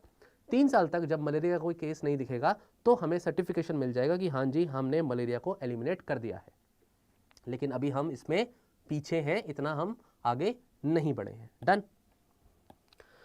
यहां तक कि जो 25 अप्रैल उत्कर्ष ने आंसर सही किया है, very good. 25 April is the world malaria day. HIV का भी आपको पता है, that is 1 December. Very good, ठीक है। चलो अब हम डिस्कस करते हैं नॉन कम्युनिकेबल डिजीज को। सेशन थोड़ा सा लंबा जरूर जाएगा, लेकिन lots of information is being added here for you. सबसे पहला इसमें आते हैं नॉन कम्युनिकेबल डिजीज के बारे में। तो WHO की एक रिपोर्ट आती है इनविजिबल नंबर्स, इसमें हम बात करते हैं, ये WHO रिपोर्ट बात करती है कि 66% ऑफ डेथ जो इंडिया में हो रही है 2019 में, वो नॉन कम्युनिकेबल डिजीज की वजह से हो रही है। और लॉन्ग ड्यूरेशन तक ये डिजीजेज हमारे साथ रहती हैं, फिजियोलॉजिकल फैक्टर्स की वजह से, एनवायरमेंटल फैक्टर्स की वजह से, और बिहेवियरल एंड जेनेटिक कॉम्बिनेशंस की वजह से इस तरीके की नॉन कम्युनिकेबल डिजीज की वजह से नंबर ऑफ डेथ जो है वो बहुत ज़्यादा है। तो इस पर हमें ज़रूर कुछ करने की ज़रूरत है, because this is increasing day by day. हमारा focus more and more communicable पर है, बट नॉन कम्युनिकेबल भी इक्वली प्रॉब्लमेटिक है। शॉर्ट में कम्युनिकेबल और नॉन कम्युनिकेबल डिजीज में क्या डिफरेंस है? सिंपल है, जब डिजीज एक पर्सन से दूसरे पर्सन को नहीं हो रही तो वो नॉन कम्युनिकेबल है, हो रही है तो कम्युनिकेबल है। ये पैथोजन से होगी, किसी भी डिजीज कॉजिंग माइक्रो ऑर्गेनिज्म से होगी, ये न्यूट्रिशन की कमी से, एलर्जी की वजह से, विटामिन की डेफिशिएंसी की वजह से, या फिर और फिजियोलॉजिकल प्रॉब्लम्स की वजह से ये डिजीज फैलेगी। जैसे कि एग्जांपल कैंसर है, एक आदमी को है तो दूसरे को भी हो जाएगा क्या? साथ बैठे हैं खाना खा रहे हैं, एक को कैंसर है तो दूसरे को नहीं होगा। एलर्जी है, डायबिटीज़ है, ऐसी डिजीजेज से डेथ हो रही है, ये नॉन कम्युनिकेबल है। पर्सन टू पर्सन ट्रांसमिशन इसमें पॉसिबल नहीं है। डन। अब अगर नॉन कम्युनिकेबल डिजीज को भी हम कैटेगराइज करें तो 2 कैटेगरी में रख सकते हैं। 4 मेन टाइप हैं और बाकी अदर टाइप्स। और ये जो 4 मेन टाइप है ना स्टूडेंट्स, यही अपने आप में सबसे बड़ा रीजन है आज के समय में कार्डियक डिजीजेस, कार्डियोवैस्कुलर डिजीजेस बढ़ गई है। Cardiovascular, cardiac arrest, heart attack, इसकी न्यूज़ बहुत ज़्यादा हमें आ रही है, और अर्ली एज में भी, यूथफुल एज में भी लोगों की अब ये कार्डियक अरेस्ट होने की वजह से डेथ हो रही है। सेलिब्रिटीज़ के बहुत से एग्जाम्पल्स हमारे सामने आए हैं। क्योंकि ये अभी ऑलरेडी न्यूज़ में बहुत चीज़ें हैं, तो इस पर अब पोटेंशियली एक क्वेश्चन बन सकता है, be prepared. Then cancers, respiratory diseases या फिर डायबिटीज़। ये वो रेस्पिरेटरी डिजीजेज हैं जो एक से दूसरे को फैलती नहीं है, इसमें टीबी नहीं आएगा। टीबी एक से दूसरे को फैलता है और वो लंग्स से रिलेटेड भी है। बाकी में हाइपरटेंशन है, ओबेसिटी है, अर्थराइटिस है, डिप्रेशन है, कॉग्निटिव प्रॉब्लम्स है, इम्पेयरमेंट है, ये अलग तरीके की डिजीज़ है। इनका नंबर डेथ का कम है, इनका नंबर बहुत ज़्यादा है। ठीक है, थोड़ा बहुत डिस्कशन कर दिया मैंने शॉर्ट पे। आई होप ये टॉपिक क्लियर हो गया होगा। नेक्स्ट टॉपिक ऑफ डिस्कशन है CAR-T cell therapy.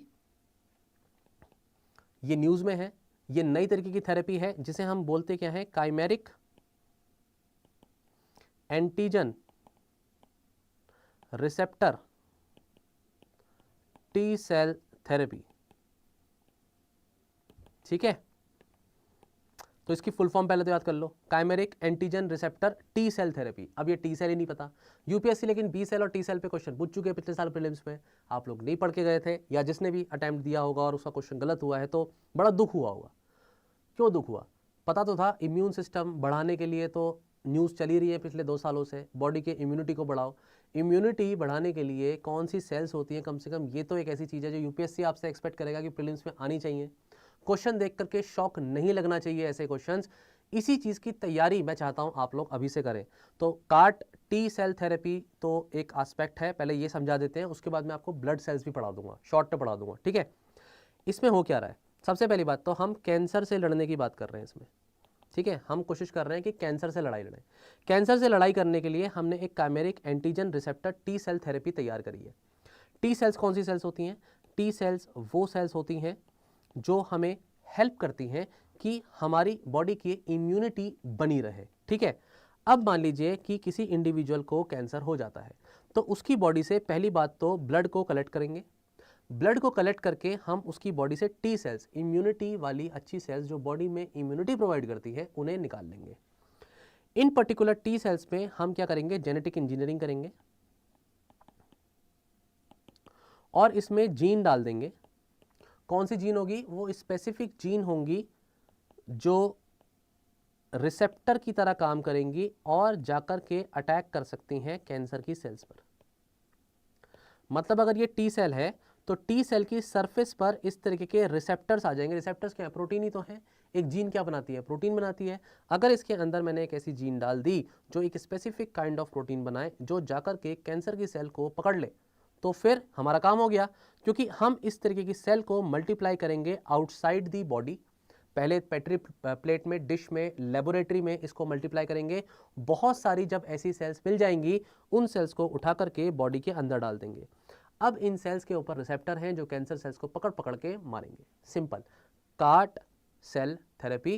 Chimeric, chimeric का मतलब हुआ मिला जुला करके जब चीज़ बनाते हैं ना हम, टुकड़ों लेकर के अलग अलग, तो उसे हम कहते हैं chimeric antigen receptor T cell therapy. इस थेरेपी को स्टूडेंट्स मैं आपको बता दूं, इस थेरेपी को हम लिविंग ड्रग भी कहते हैं। Why we are calling it living drug? क्योंकि आदमी लिविंग है और उसको इस तरीके की सेल्स दी जा रही हैं जो भी वो भी लिविंग है और कैंसर को मार रही हैं। कैंसर को कम करने के लिए कीमोथेरेपी होती है, केमिकल्स दिए जाते हैं, रेडिएशन थेरेपी होती है, रेडिएशंस दिए जाते हैं, लेकिन स्टूडेंट्स उससे बॉडी में नॉर्मल सेल्स जो होती हैं वो भी मर जाती हैं। लेकिन इस तरीके की थेरेपी से सिर्फ स्पेसिफिक वही सेल मरेंगी जो कैंसरस सेल होंगी। ठीक है, बेसिक फंडा समझ में आ गया।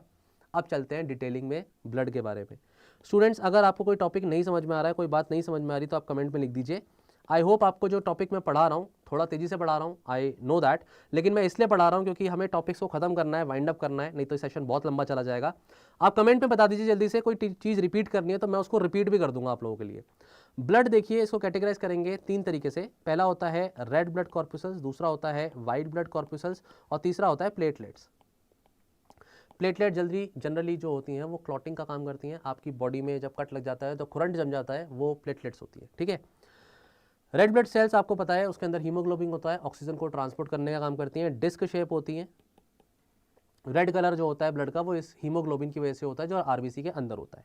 वाइट ब्लड कॉर्पुसल्स अगेन 2 तरीके की होती हैं। इन्हें हम पहले बोलते हैं ग्रैन्युलोसाइट्स और दूसरी होती हैं ए ग्रैन्युलोसाइट्स। ठीक है, पूरा लिख लीजिएगा नाम, ग्रैन्युलोसाइट जिनमें ग्रैन्यूल्स होते हैं, मतलब ऐसे ऐसे ग्रैन्यूल्स हमें दिखेंगे सेल के अंदर, ए ग्रैन्युलोसाइट्स के अंदर ग्रैन्यूल्स नहीं होते। ये अगेन 3 तरीके की होती हैं, पहला न्यूट्रोफिल्स, दूसरा इओसाइनोफिल्स और तीसरा बेसोफिल्स। बस सुन लो एक बार, क्वेश्चन आया तब भी कर लोगे, इतना खतरनाक नहीं है ये। इओसाइनोफिल्स, जब एलर्जी हो जाती है ना आपकी बॉडी में, डॉक्टर कहता है ना ब्लड टेस्ट करा लो, तो ब्लड टेस्ट कराने जाते हो तो फिर ये जो इओसाइनोफिल्स का नंबर होता है ये बढ़ा हुआ आता है। जब बढ़ा हुआ आता है तो डॉक्टर आपकी रिपोर्ट देख के बोलता है भाई आपके इओसाइनोफिल्स बढ़े हुए हैं, अगर कभी ब्लड रिपोर्ट देखी हो तो देख लेना, ठीक है। ये वो सेल्स होती हैं ब्लड WBCs, इनको देख करके डॉक्टर बोलता है आपके ये नंबर बढ़ा हुआ आ रहा है, मतलब आपको एलर्जी है, दवाई दे रहा हूँ, एंटी एलर्जिक दे रहा हूँ, ठीक हो जाओगे। आप बोलोगे भगवान हो डॉक्टर तुम तो, बस वही है, तुम भी समझ गए अब। बेसोफिल्स, न्यूट्रोफिल्स, ये वो सेल्स हैं जो न्यूट्रल डाई से स्टेन होती हैं। इओसाइनोफिल्स इओसिन नाम के डाई से स्टेन होती है, इसका ये नाम है इसलिए। बेसोफिल्स बेस डाई से यहाँ पर ये हो जाती हैं, जो है स्टेन होती हैं, इसलिए इनको बेसोफिल्स बोलते हैं। बस अब आते हैं हम ए ग्रैनुलोसाइट्स पर, जो पूरा पर्पस है पढ़ाने का वो ए ग्रैनुलोसाइट्स का है। ए ग्रैनुलोसाइट्स दो टाइप से हम इसको डिवाइड कर सकते हैं। पहला है इसमें पर्टिकुलरली लिम्फोसाइट्स, और यही वो लिम्फोसाइट्स हैं जिस पर यूपीएससी ने पिछले साल क्वेश्चन पूछा था। अब कहाँ से पूछेगा आई डोंट नो, आप डिटेल में करके जाओ पूरा का पूरा टॉपिक, क्योंकि एक्सपेक्टेड है, प्रीवियस ईयर क्वेश्चन जनरली घुमा फिरा करके पूछ लिए जाते हैं। और दूसरा है मोनोसाइट्स। लिम्फोसाइट्स जो होती हैं स्टूडेंट्स, ये भी दो तरीके की होती हैं। लिम्फोसाइट्स दो तरीके की होती हैं, that is B cells and T cells. और ये जो बी सेल्स हैं स्टूडेंट्स, ये बी सेल्स होती हैं जो एंटीबॉडीज प्रोड्यूस करती हैं, डन। और जो ये टी सेल्स होती हैं ये दो तरीके की होती हैं, पहला है टी हेल्पर सेल्स और दूसरा है T cytotoxic cells. T helper cells जो होती हैं इनका नाम ही है हेल्पर, मतलब बी सेल्स जो एंटीबॉडीज बना रही हैं उन्हें बनाने में हेल्प करेंगी। टी साइटोटॉक्सिक सेल्स जो हैं ये डैमेज्ड सेल्स को यहाँ पर मारने में या वायरस इन्फेक्टेड सेल्स को मारने में अपना रोल प्ले करती हैं। तो फिर ये साइटोटॉक्सिक सेल्स बनाने में भी टी हेल्पर सेल्स अपना रोल प्ले करेंगी और बी सेल्स को बनाने में भी अपना रोल प्ले करेंगी। मतलब अगर बॉडी में टी हेल्पर सेल्स ही नहीं होंगी तो टी हेल्पर सेल्स की कमी होने की वजह से हमारा इम्यून सिस्टम वीक कर जाएगा। एग्जैक्टली यही होता है जब किसी इंडिविजुअल को HIV वायरस से इन्फेक्शन होता है, तो उसकी बॉडी की जब इम्यूनिटी वीक होती है तो उसमें कौन सी सेल्स हैं जिस पर HIV वायरस अटैक करता है? Answer is T helper sales.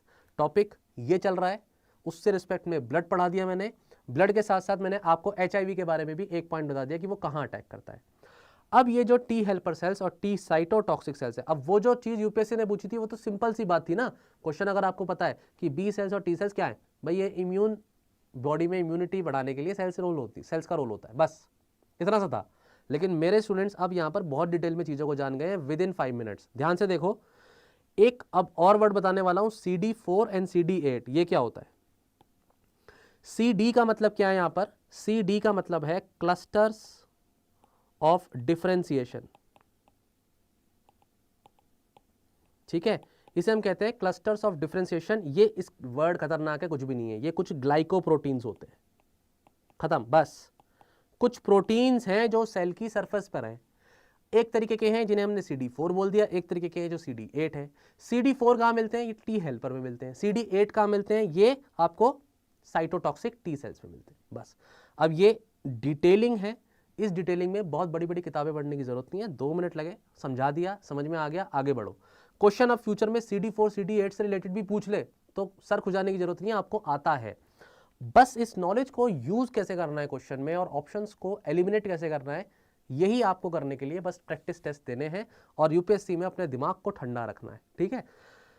ये बात आप लोग भी मानेंगे, टेस्ट अगर आप देते हैं कि बहुत ज़्यादा गुस्से में होते हैं, बहुत ज़्यादा एजिटेटेड होते हैं, एंजाइटी होती है या बहुत ज़्यादा दुख दुख हो मन में, तब आपका पेपर जब आप लिखने बैठते हैं तो क्वेश्चन गलत होते जाते हैं। लेकिन अगर आप काम माइंड से, ठंडे दिमाग से जितनी भी नॉलेज गेन करी है, अगर उसको स्टे आउट करके, काम रह करके एग्जाम में क्वेश्चन अटैम्प्ट करें, मॉक टेस्ट भी इनफैक्ट अटैम्प्ट करें, तो आप देखिएगा आपके आंसर सही होने लगेंगे, क्योंकि नॉलेज को अप्लाई करना ही यूपीएससी है। मैंने ये टॉपिक पूरा पढ़ा दिया, अगला टॉपिक करते हैं discuss. Please which of the following statements best describe the role of the B cells and T cells in human body? ये था शायद। वेरी गुड उत्कर्ष, इसी तरीके का क्वेश्चन था।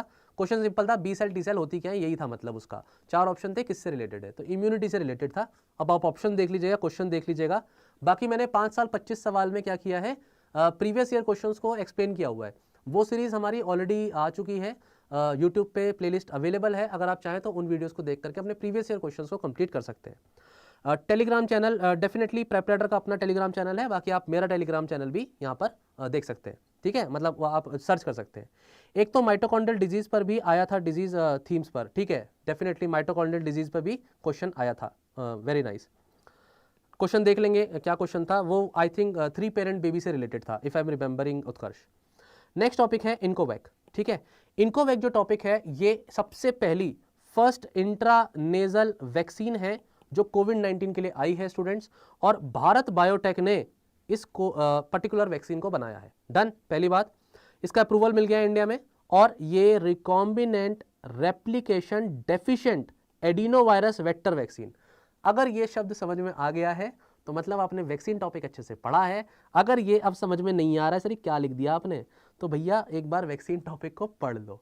अब मैं इस शब्द को तोड़ रहा हूं। रिकॉम्बिनेंट का मतलब हुआ 2 से 3 चीजों से मिलाकर के बनाना, रिकंबाइन करके।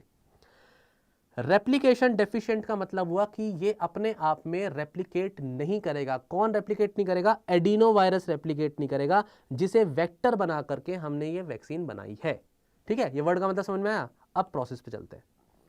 प्रोसेस है, एक तरफ है मेरे पास एक पर्टिकुलर वायरस जिसका नाम है एडिनो वायरस, चिंपैंजीज वगैरह को इन्फेक्ट करता है ये, तो adeno virus, chimpanzees virus basically इसको बोलते हैं। ये वायरस को हमने क्या कर दिया? मॉडिफाई कर दिया। मॉडिफाई करने का मतलब है इसे एटीन्यूएटेड या ए वायरुलेंट बना दिया। वायरुलेंट का मतलब यह है कि अब ये रेप्लिकेशन नहीं कर पा रहा है, अब ये बॉडी में डिजीज कॉज नहीं कर सकता, और ये किसकी तरह काम करेगा? अब एक वेक्टर की तरह काम करेगा। वेक्टर अपने अंदर चीजों को लेकर के स्प्रेड करने का काम करता है, बताया ना वेक्टर का मतलब। अब ये एक तरफ हमने प्रिपेयर किया, दूसरी तरफ हमने कोविड-19 का वायरस लिया, ये SARS-CoV-2, और उसके पर्टिकुलर जो जेनेटिक मटेरियल है उसको निकाला, और इसके जेनेटिक मटेरियल को निकाल करके उसमें कट लगाया, और जीन सीक्वेंसिंग कर करके उसमें जो पोर्शन हमने कट निकाला है उसे डाल दिया इस पर्टिकुलर एडिनो वायरस में। तो ये एडिनो वायरस हमने इसके अंदर ये जेनेटिक मैनिपुलेशन करके मिला करके, तो क्या हो गया? ये रिकॉम्बिनेंट हो गया। इसको मिला करके हमने BBV154 नाम से नेजल वैक्सीन जो है बना दी। तो ट्रायल अब अप्रूव हो गए हैं। इस चीज़ को लेकर के जब आपने नोज़ में अपने डाली, तो किसी भी सिरिंज की, किसी निडल की ज़रूरत नहीं है। नोज़ में इसको डालना है, थोड़ा पीछे रखना है सर को, तो कुछ देर के लिए 30 सेकंड्स के लिए दोनों 2-2 ड्रॉप डालनी है नोज़ में। और ऐसा करते हुए, क्योंकि इसकी सरफेस, ये जो पर्टिकुलर जीन लिए हैं हमने कोविड-19 के, ये स्पेसिफिक स्पाइक प्रोटीन्स बना देंगे। स्पाइक प्रोटीन स्पेसिफिक जीन हमने लेकर के डाले हैं, तो ये जब प्रोटीन बनेंगे तो इस एडिनो वायरस की सरफेस पर ये स्पाइक प्रोटीन्स आ जाएंगे। जब ये आपकी बॉडी में जाएगा तो इसके रिस्पेक्ट में क्या बन जाएंगे? आपकी बॉडी में एंटीबॉडीज बन जाएंगी, और जब एंटीबॉडीज बन जाएंगी तो कोई पर्टिकुलर वायरस अगर आपको इन्फेक्ट करने की कोशिश करेगा कोविड-19 का या SARS-CoV-2 का या उसका वेरिएंट जिसके सरफेस पे स्पाइक प्रोटीन्स हैं, तो स्पाइक प्रोटीन्स को पकड़ने की एंटीबॉडीज हमारी बॉडी ने ऑलरेडी प्रिपेयर कर ली है। यही तो वैक्सीन है। सिंपल सा कॉन्सेप्ट है, ठीक है, बहुत ही इजी कॉन्सेप्ट है। इसीलिए अब इस शब्द को दोबारा बोलूंगा, देखो मैं, recombinant replication deficient adeno virus vector vaccine. समझ में आ गया? इसी रिकॉम्बिनेंट वैक्सीन पर यूपीएससी ने एक क्वेश्चन पूछा था, और वो रिकॉम्बिनेंट वैक्सीन का क्वेश्चन बहुत से स्टूडेंट्स गलत करके आए थे। वैक्सीन पढ़ के गए, रिकॉम्बिनेंट नहीं पढ़ के गए। डन। बाकी ये पर्टिकुलर तरीका जो है कोविशील्ड वैक्सीन बनाने का भी है, ये भी मैं आपको बता देता हूँ। फ्यूजन स्टेबलाइज्ड स्पाइक प्रोटीन्स को लेकर के बनाया है, और भारत बायोटेक ने इसको बनाया है, ठीक है। डन, चलो ये टॉपिक हो गया अपना। अब करेंगे बहुत ही important topic, unique topic discuss. ये तो मैं बहुत अच्छे से समझाऊंगा आपको स्टूडेंट्स। नोबेल प्राइज फिजियोलॉजी और मेडिसिन में 2022 पर, मतलब बहुत ही यूनिक टॉपिक है।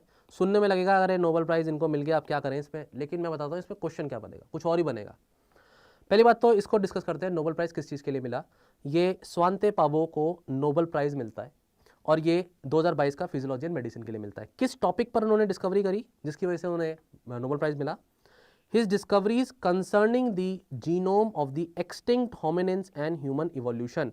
आंसर है ह्यूमन इवोल्यूशन। अब ह्यूमन इवोल्यूशन टॉपिक बन गया और यूपीएससी अब इस क्वेश्चन को अब छोड़ेगा नहीं।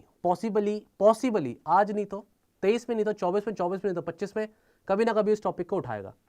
हम डिस्कस कर लेते हैं डिटेल में। क्वेश्चन आया नहीं आया तो मतलब अलग बात है, पर आपको टॉपिक पता होना चाहिए। 2 वर्ड आ रहे हैं इसमें। पहला वर्ड आ रहा है होमिनिन और दूसरा वर्ड आ रहा है ह्यूमन इवोल्यूशन। ठीक है, तो सबसे पहले तो यही समझ लेते हैं होमिनिन क्या होता है। होमिनिन बेसिकली या तो मॉडर्न मैन के लिए कह लो, या फिर हम इसमें जो भी स्पीसीज एक्सटिंक्ट हो चुकी हैं ह्यूमंस की, जो भी ह्यूमन स्पीसीज एंसेस्टर्स रहे हों, या फिर हमारे जो इमीडिएट एंसेस्टर्स हैं, इन सब को हम क्या बोलते हैं, कलेक्टिवली ग्रुप मानते हैं होमिनिन। ठीक है, अब यहां पर टॉपिक को दोबारा पढ़ेंगे। एक्सटिंक्ट होमिनिन्स के रिस्पेक्ट में डिस्कवरी करिए, मतलब वो पर्टिकुलर ह्यूमन लाइक फिगर्स जो पर्टिकुलर एक्सटिंक्ट हो चुकी हैं। क्लियर? इसके लिए अब आपको, और दूसरा टॉपिक ह्यूमन इवोल्यूशन, इसके लिए अब आपको ह्यूमन इवोल्यूशन समझना पड़ेगा कि आज तक की डिस्कवरी हमारी क्या कहती है। पहले मैं तो ये पढ़ाऊंगा, आज तक की डिस्कवरी हमारी ये कहती है कि ह्यूमन इवोल्यूशन में हमारी जो पर्टिकुलर एंसेस्टर्स रहे हैं वो इस सीक्वेंस में रहे हैं। सबसे पहले इसमें अगर आप देखें तो कम से कम नहीं तो 2 मिलियन पहले, 4 मिलियन, जो 2 मिलियन ईयर्स पहले करीब करीब ये ऑस्ट्रेलोपिथिकस, रेमापिथिकस ऐसे ऑर्गेनिजम्स रहे होंगे।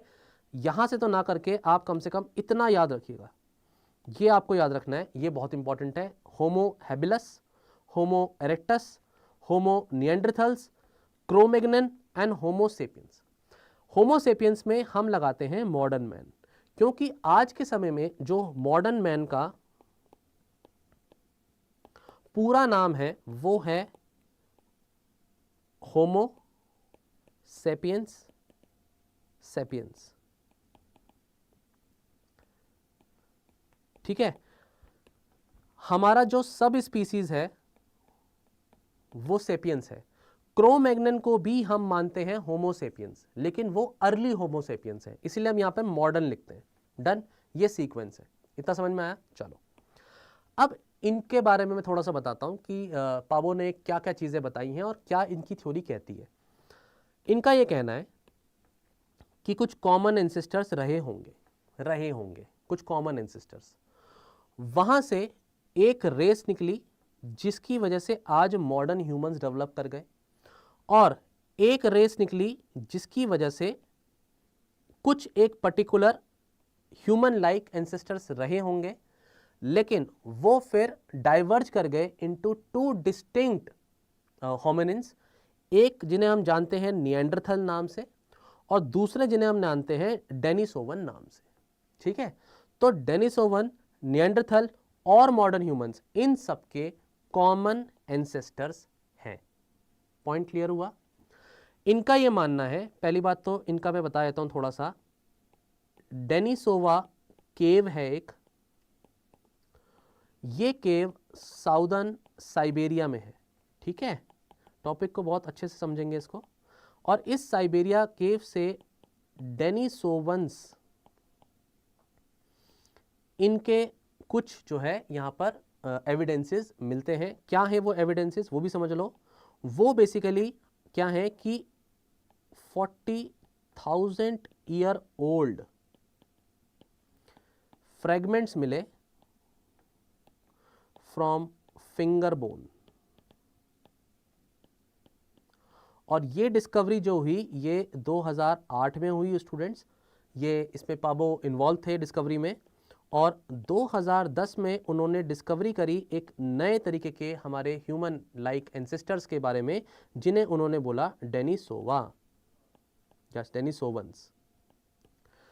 अब आपको हैरानी नहीं होनी चाहिए स्टूडेंट्स, ये बहुत बड़ी डिस्कवरी थी, और इस पर फिर अगेन यूपीएससी कूद गया और उसने यूपीएससी ने क्वेश्चन पूछा डेनिसोवन क्या है।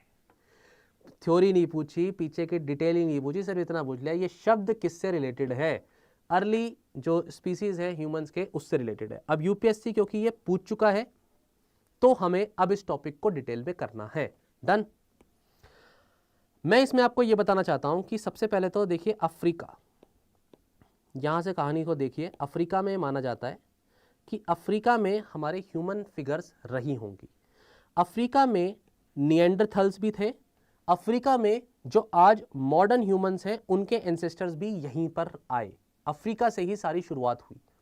इनका ये कहना है कि 4 लाख साल पहले, years ago, 4 lakh years ago Neanderthals आए। उनका जो पीरियड है 4 लाख ईयर्स अगो से लेकर के 30,000 ईयर्स अगो है, ठीक है, 30,000 years ago. 30,000 years ago Neanderthals extinct कर गए, ओके। लेकिन ह्यूमंस कब आए?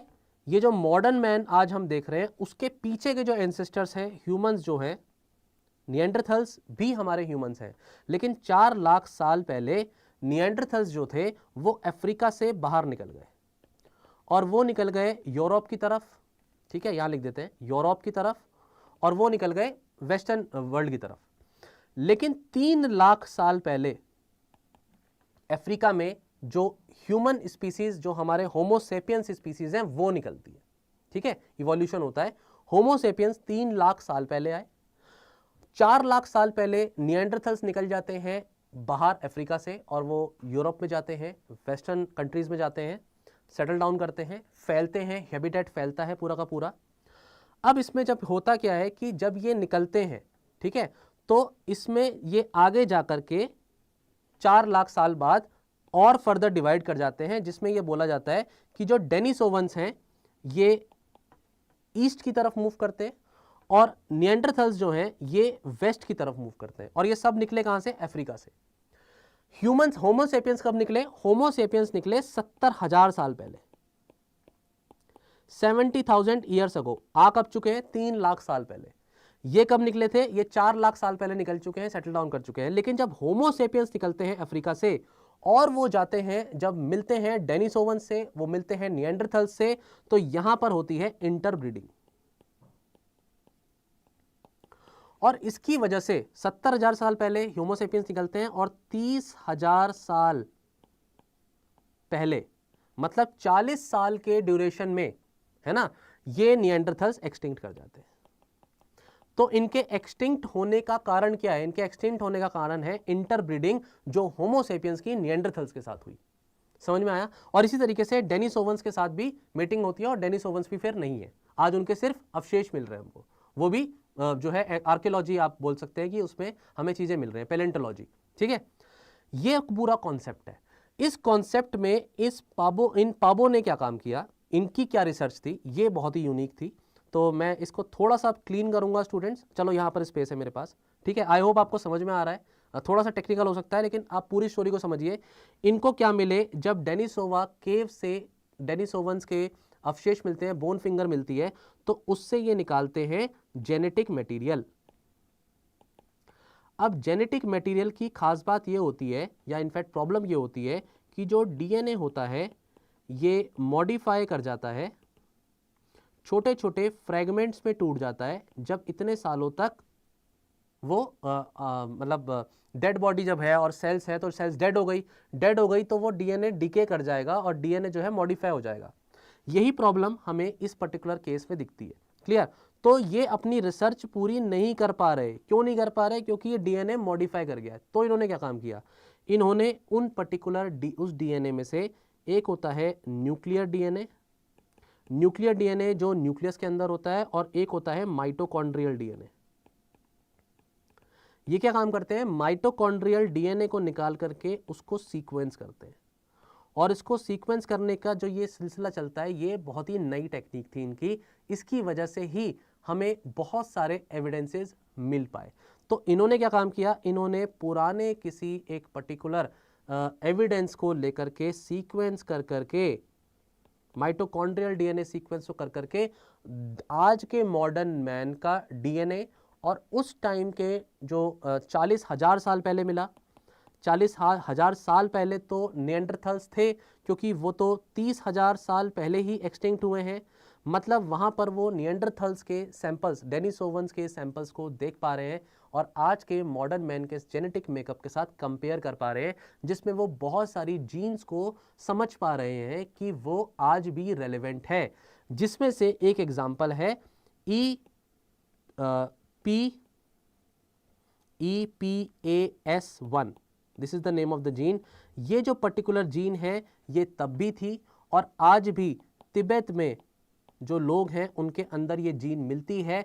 हाई एल्टीट्यूड पर सरवाइव करने के लिए इस जीन का रोल होता है, जो आज भी एग्जिस्ट कर रही है और तब भी उन सैंपल्स में उन्हें मिलती है।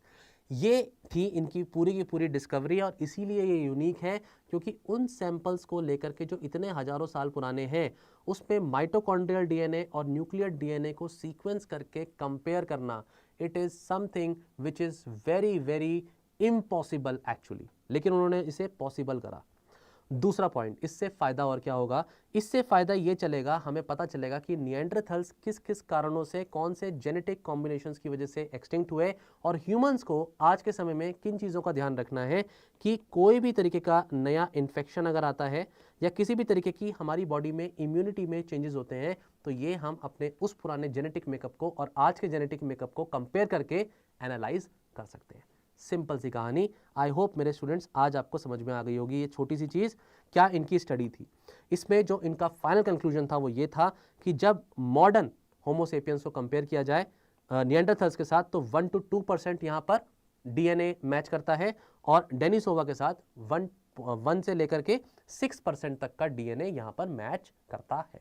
ठीक है, आई होप ये टॉपिक क्लियर हुआ। छोटा सा टॉपिक था, वेरी इंपॉर्टेंट टॉपिक इनफैक्ट। ठीक है, क्वेश्चन कुछ भी बने तैयार रहना अब। चलो, अच्छा एक चीज़ इसमें बताना भूल गया मैं। एक चीज़ ये है कि इन्होंने एक नई ब्रांच ऑफ बायोलॉजी को जन्म दे दिया है, दैट इज पेलियोजीनोमिक्स। पेलियोजीनोमिक्स पर अब यूपीएससी क्वेश्चन पूछेगा कि पेलियोजीनोमिक्स क्या है। ये नई ब्रांच ऑफ साइंस इनकी वजह से डेवलप कर गई है। तो ये बेसिकली क्या है? ग्रुप ऑफ मॉडर्न ह्यूमंस, जो पर्टिकुलर है, जो ग्रुप ऑफ मॉडर्न ह्यूमंस हैं, उनको हम कंपेयर कर रहे हैं एंशियंट होमिनिन्स के साथ बाय एक्सट्रैक्टिंग देयर डीएनए, और डीएनए की सीक्वेंस कर रहे हैं मॉडर्न ह्यूमंस के साथ। This is basically paleogenomics. यहाँ पे जेनेटिक्स लग गया और पेलियो मतलब पुरानी जो हमारे पेलेंटोलॉजी टेक्निक्स होती हैं उसको मिला करके ये वर्ड बना है। Next topic is students, I hope ये टॉपिक क्लियर है। कोई डाउट हो तो आप पूछ सकते हैं प्लीज। नेग्लेक्टेड ट्रॉपिकल डिजीजेस क्या होता है? नेग्लेक्टेड ट्रॉपिकल डिजीजेस, WHO ने अपनी ग्लोबल रिपोर्ट जारी करी है 2023 की। इसमें नेग्लेक्टेड वर्ड इसलिए है क्योंकि ये डिजीजेस का बर्डन बहुत ज़्यादा है, लेकिन अभी भी कोई ग्लोबल हेल्थ एजेंडा नहीं है, इसलिए ये नेग्लेक्टेड है। नेग्लेक्टेड वर्ड क्यों आया है ये पता लग गया आपको। ट्रॉपिकल डिजीज है, मतलब आप ट्रॉपिकल जोन समझते हैं, अर्थ में किस तरफ है। बहुत सारे पैथोजेंस हैं जिसकी वजह से ये डिजीजेस फैल रही हैं, वायरस हो, बैक्टीरिया हो, पैरासाइट हो, फंगस हो, टॉक्सिन्स हो। यूपीएससी अगर पूछता है कि नेग्लेक्टेड ट्रॉपिकल डिजीजेस सिर्फ वायरसेस से ही होती हैं, तो वो स्टेटमेंट गलत होगा। कौन कौन सी डिजीजेस हैं, कुछ एग्जांपल्स देख लेते हैं। बैक्टीरिया से होने वाली कुछ लेप्रेसी जैसी डिजीज है। यॉज में क्या होता है? स्किन डिजीज है बेसिकली ये, ठीक है। या फिर हेलमिंथीज वॉर्म्स हैं। लिम्फेटिक फिलेरियासिस, ठीक है। या फिर ये जो पर्टिकुलर और भी तरीके के ब्लाइंडनेस है, रिवर ब्लाइंडनेस, ये सब वॉर्म से हो रही है। प्रोटोजोआ से होने वाली चागास डिजीज, लेशमेनियासिस, काला अजहर जिसे हम कहते हैं, ये सारी ट्रॉपिकल डिजीजेस हैं जिनका बर्डन बहुत ज़्यादा है, पर कोई ग्लोबल एजेंडा इसके लिए नहीं है। इसको इग्नोर किया जा रहा है और लोग इससे बहुत ज़्यादा इम्पैक्टेड हैं। Done. They thrive in the areas जहाँ पर क्लीन वाटर नहीं है, सैनिटेशन प्रॉब्लम है और क्लाइमेट बहुत तेज़ी से चेंज कर रहा है। इंडिया के लिए बोला गया है कि वर्ल्ड लार्जेस्ट एब्सोल्यूट बर्डन जो है, कम से कम नहीं तो 10 मेजर नेग्लेक्टेड ट्रॉपिकल डिजीज का वो इंडिया में है, जैसे कि डेंगी, लिम्फेटिक फिलियारियासिस, लेप्रेसी, लेशमेनिया, मैंने आपको बता दिया, ठीक है, लेशमेनियासिस, रेबीज। डन। ये टॉपिक आपको छोटा सा था, अगेन क्लियर हो गया है। नेग्लेक्टेड ट्रॉपिकल डिजीज पे कोई क्वेश्चन आया, रिपोर्ट आई है WHO की, इसलिए ये इंपॉर्टेंट है, वर्ड मैंने आपको बता दिया है। लास्ट टॉपिक डिस्कशन का, और उसके बाद मैं क्वेश्चन आंसर्स कराऊंगा, और ये क्वेश्चंस कुछ ऐसे क्वेश्चंस होंगे जो अप्लाई करेंगे इस नॉलेज को जो आपने अभी गेन करी है। So stay tuned. Immune imprinting ये क्या होता है? ये एक नया टर्म है, अगेन वो आपसे इस टर्म की डेफिनेशन पूछेगा। इम्यून इम्प्रिंटिंग क्या होता है? देखो, आपकी बॉडी में आपने क्या काम किया, वैक्सीन ले ली है ना, तो वैक्सीन ले ली तो वैक्सीन से एंटीबॉडी बन जाएगी, एंटीबॉडी। ये लास्ट टॉपिक है स्टूडेंट्स, इस लास्ट टॉपिक के बाद हम 5 क्वेश्चन करेंगे और वो क्वेश्चंस मैं चाहता हूं कि आप उसको सॉल्व करें, सो स्टे करेक्टेड। वैक्सीन जब आप लेते हैं तो आपकी बॉडी में एंटीबॉडीज बन जाती है, ठीक है। लेकिन इम्यून इम्प्रिंटिंग क्या है, इसमें होता क्या है कि जब आप कोई बूस्टर डोज लगाने की कोशिश करते हैं, क्योंकि अलग अलग तरीके के वेरिएंट्स आ रहे हैं, तो आप चाहते हैं कि कोई ऐसा वेरिएंट भी अब आ रहा है, वैक्सीन जब हमने एक लगा ली है तो उस पर हमारे को तो पता है कि कोविड-19 के नए नए वेरिएंट्स आ रहे हैं, तो अलग अलग वेरिएंट्स के लिए क्यों ना मैं बूस्टर डोज लगवा लूँ एक, और हमारी उस बूस्टर डोज से एंटीबॉडीज बन जाएंगी और वो नए तरीके के वेरिएंट से हमें प्रोटेक्शन दे दे, डन। लेकिन इम्यून इम्प्रिंटिंग की वजह से ऐसा नहीं हो पा रहा है, तो इसका मतलब अगर इम्यून इम्प्रिंटिंग है तो वो बूस्टर डोजेस को लेस इफेक्टिव बना रही है। इसका मतलब इम्यून इम्प्रिंटिंग हुआ क्या, जब हमने इस तरीके के बूस्टर अपनी बॉडी में लिए तो वो हमारा इम्यून रिस्पॉन्स जो एंटीबॉडीज बनाने का है वो वैसी ही एंटीबॉडीज बना रहा है जो इनिशियली बना रहा था, जो हमें नए तरीके के वेरिएंट से प्रोटेक्शन नहीं देगा। इसका मतलब जो बूस्टर हम लगा रहे हैं उससे जो पुरानी एंटीबॉडीज थी वो तो बन रही हैं, नए तरीके की एंटीबॉडीज जो नए तरीके के एंटीजन्स को प्रोटेक्शन दे सके, हमें नए तरीके के वेरिएंट से प्रोटेक्शन दे सके, वो नहीं दे रही। इसे हम बोलते हैं इम्यून इम्प्रिंटिंग। डेफिनेशन जो एग्जाम में सीधी पूछी जाएगी कि क्या होता है ये टेंडेंसी होती है हमारी बॉडी की, जहां हमारी बॉडी रिपीट करती है इम्यून रिस्पॉन्स को based on the memory of the first infection. पहली बार जो आपने वैक्सीन की फर्स्ट डोज ली थी या पहली बार आपको कभी इन्फेक्शन हुआ था, उसकी वजह से जो एंटीबॉडीज बन रही थी वही बार बार बन रही है, तो नए तरीके के वेरिएंट से आपको प्रोटेक्शन नहीं मिल रही। Imprinting acts as a database. आपकी बॉडी में इम्यून सिस्टम का देखा जाए तो एक डाटाबेस है और ये इम्प्रिंटिंग उसको प्रिवेंट कर रहा है। Variant specific booster is less effective, ये देखा गया था 1947 के केस में, 1947 में छुप गया है। 1947 में सबसे पहली बार इस कॉन्सेप्ट को देखा गया था, जहां पर किसी भी तरीके के जो फ्लू था, अलग अलग तरीके के फ्लू के वेरिएंट्स आ रहे थे, लेकिन वो फ्लू के वेरिएंट से हमें प्रोटेक्शन नहीं मिल पा रही थी क्योंकि इम्यून इम्प्रिंटिंग थी, ठीक है। टॉपिक क्लियर, डेफिनेशन क्लियर, बस। अब करेंगे हम 5 क्वेश्चन डिस्कस। सबसे पहला question on your screen, 30 seconds I give you, जल्दी से इस क्वेश्चन को सॉल्व करें और मैं एक बार आपके कमेंट्स पढ़ लेता हूं। सर प्लीज प्रोवाइड, अच्छा ठीक है, कमेंट्स को रीड करके रिप्लाई देते हैं sir, thank you, okay no problem. बस if you have any query please ask me. Common cold is sometimes caused by adenovirus, yes. AIDS is also called by retrovirus, yes. जो family है उसकी retrovirus है, very right Utkarsh, ठीक है। UPSC same thing did in 2021 जब उन्होंने 2020 का Nobel prize theme उठाया था और उस पर क्वेश्चन बनाया था, तो yes Utkarsh you are right, ये सब चीज़ें होती हैं और ये सब क्वेश्चन पूछते हैं यूपीएससी, इसीलिए मैं इसी तरीके से पढ़ा रहा हूँ। पढ़ना भी तो टॉपिक को आना चाहिए ना, क्राइमिंग करके नहीं जाना। आई होप इसका आंसर स्टूडेंट्स आपने निकाल लिया होगा। कौन सा स्टेटमेंट इसमें नॉट करेक्ट है ये आपसे पूछा गया है। मंकी पॉक्स डिजीज के रिस्पेक्ट में ये क्वेश्चन है। इसमें पूछा गया है कि मंकी पॉक्स एक जूनोटिक वायरल डिजीज है and has symptoms similar to small pox, पहला स्टेटमेंट। दूसरा स्टेटमेंट है transmitted through direct contact with blood, cutaneous और mucosal lesions of the infected animal, but human to human transmission is not possible. अब देखो ये contradictory statement है, पहले क्या लिखता है जूनोटिक वायरल डिजीज और यहाँ पे क्या लिखा है human to human transmission is not possible. तो आपसे पूछा गया है कि ये नॉट करेक्ट कौन सा है। सो देखिए स्टूडेंट्स, इसमें एक स्टूडेंट ने आंसर किया है डी, बट कोई और स्टूडेंट नहीं है। Just let me give you 5 seconds more, 5 4 3 2 1। Students इसमें आपका आंसर गलत है, बाकी स्टूडेंट्स अटेम्प्ट क्यों नहीं कर रहे, they should have attempted it.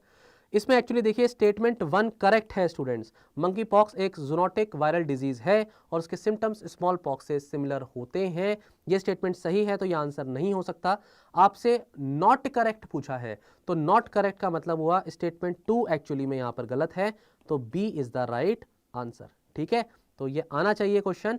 Abdul Rahman, will there be similar lectures on other subjects also?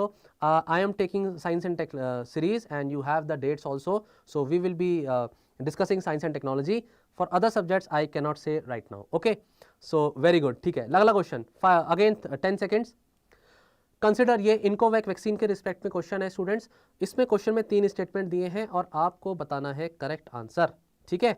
तो आई गिव यू 10 सेकेंड्स। पहला स्टेटमेंट है कि ये वर्ल्ड फर्स्ट इंट्रानेजल वैक्सीन है जो अप्रूव्ड होती है as a booster dose for covid.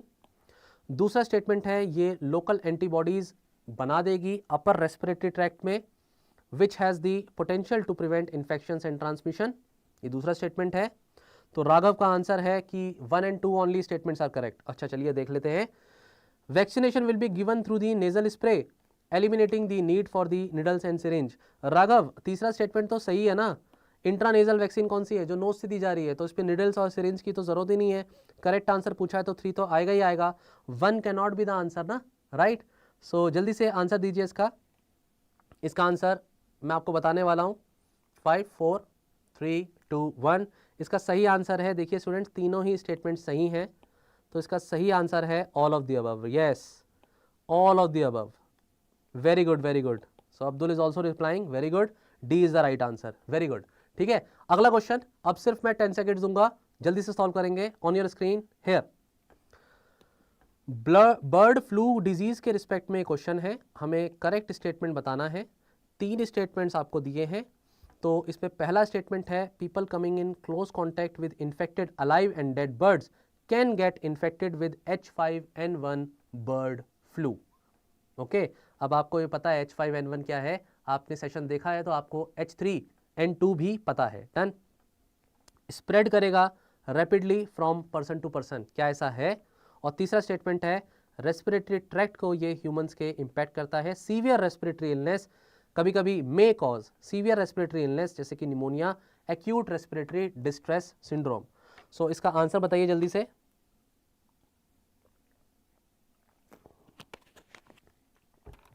What is the right answer to the question? देखिए स्टूडेंट्स इसमें okay last 2 seconds, C, very good very good, C is the right answer, बिल्कुल सही बताया है आपने। Yes, C is the right answer. जल्दी से solve करते हैं इसको। ये रैपिडली स्प्रेड करेगा पर्सन टू पर्सन, ये स्टेटमेंट गलत है स्टूडेंट्स। ये इन्फेक्ट कर सकता है ह्यूमन को, पीपल को, लेकिन रैपिडली ह्यूमन टू ह्यूमन होगा, ये इसमें आंसर नहीं है। तो दोनों स्टूडेंट्स ने इसका आंसर सही दिया है, बाकी स्टूडेंट्स को भी आंसर देना चाहिए। ऐसे ही क्वेश्चन एग्जाम में आने वाले हैं, तैयार रहो, ठीक है, ऐसे ही क्वेश्चन आने वाले हैं, इसी तरीके की चीज़ें आएंगी, बनेंगे ऐसे क्वेश्चंस। और एक क्वेश्चन जो नेक्स्ट क्वेश्चन है वो भी इसी तरीके का है, जल्दी से सॉल्व करो इसको। ये ह्यूमन इवोल्यूशन पर एक क्वेश्चन बनाया मैंने, statements regarding genomes of the extinct hominins and human evolution. ये इजी क्वेश्चन है एक्चुअली में, क्योंकि मैंने चीज़ें पढ़ा भी दी हैं आपको तो आनी चाहिए। जल्दी से सॉल्व करिए इस क्वेश्चन के आंसर को। इस क्वेश्चन का आंसर क्या रहेगा? एंसेस्टर्स ऑफ मॉडर्न ह्यूमंस में निएंडरथल्स भी हैं, डेनिसोवंस भी हैं, एंड डेफिनेटली दे को एग्जिस्टेड एंड इंटरब्रीड। राघव ने आंसर कर दिया है A. Okay okay Raghav, let's see other students क्या लिखते हैं। अगला स्टेटमेंट है EPAS1 नाम की जीन है जो एडवांटेज देती है हाई एल्टीट्यूड सर्वाइवल के लिए मॉडर्न तिब्बतन्स में। अब तो सभी स्टूडेंट्स ने आंसर कर दिया है, ड्रीमर ने भी आंसर कर दिया है, वेरी गुड। तो फर्स्ट एंड सेकंड स्टेटमेंट तो सही है।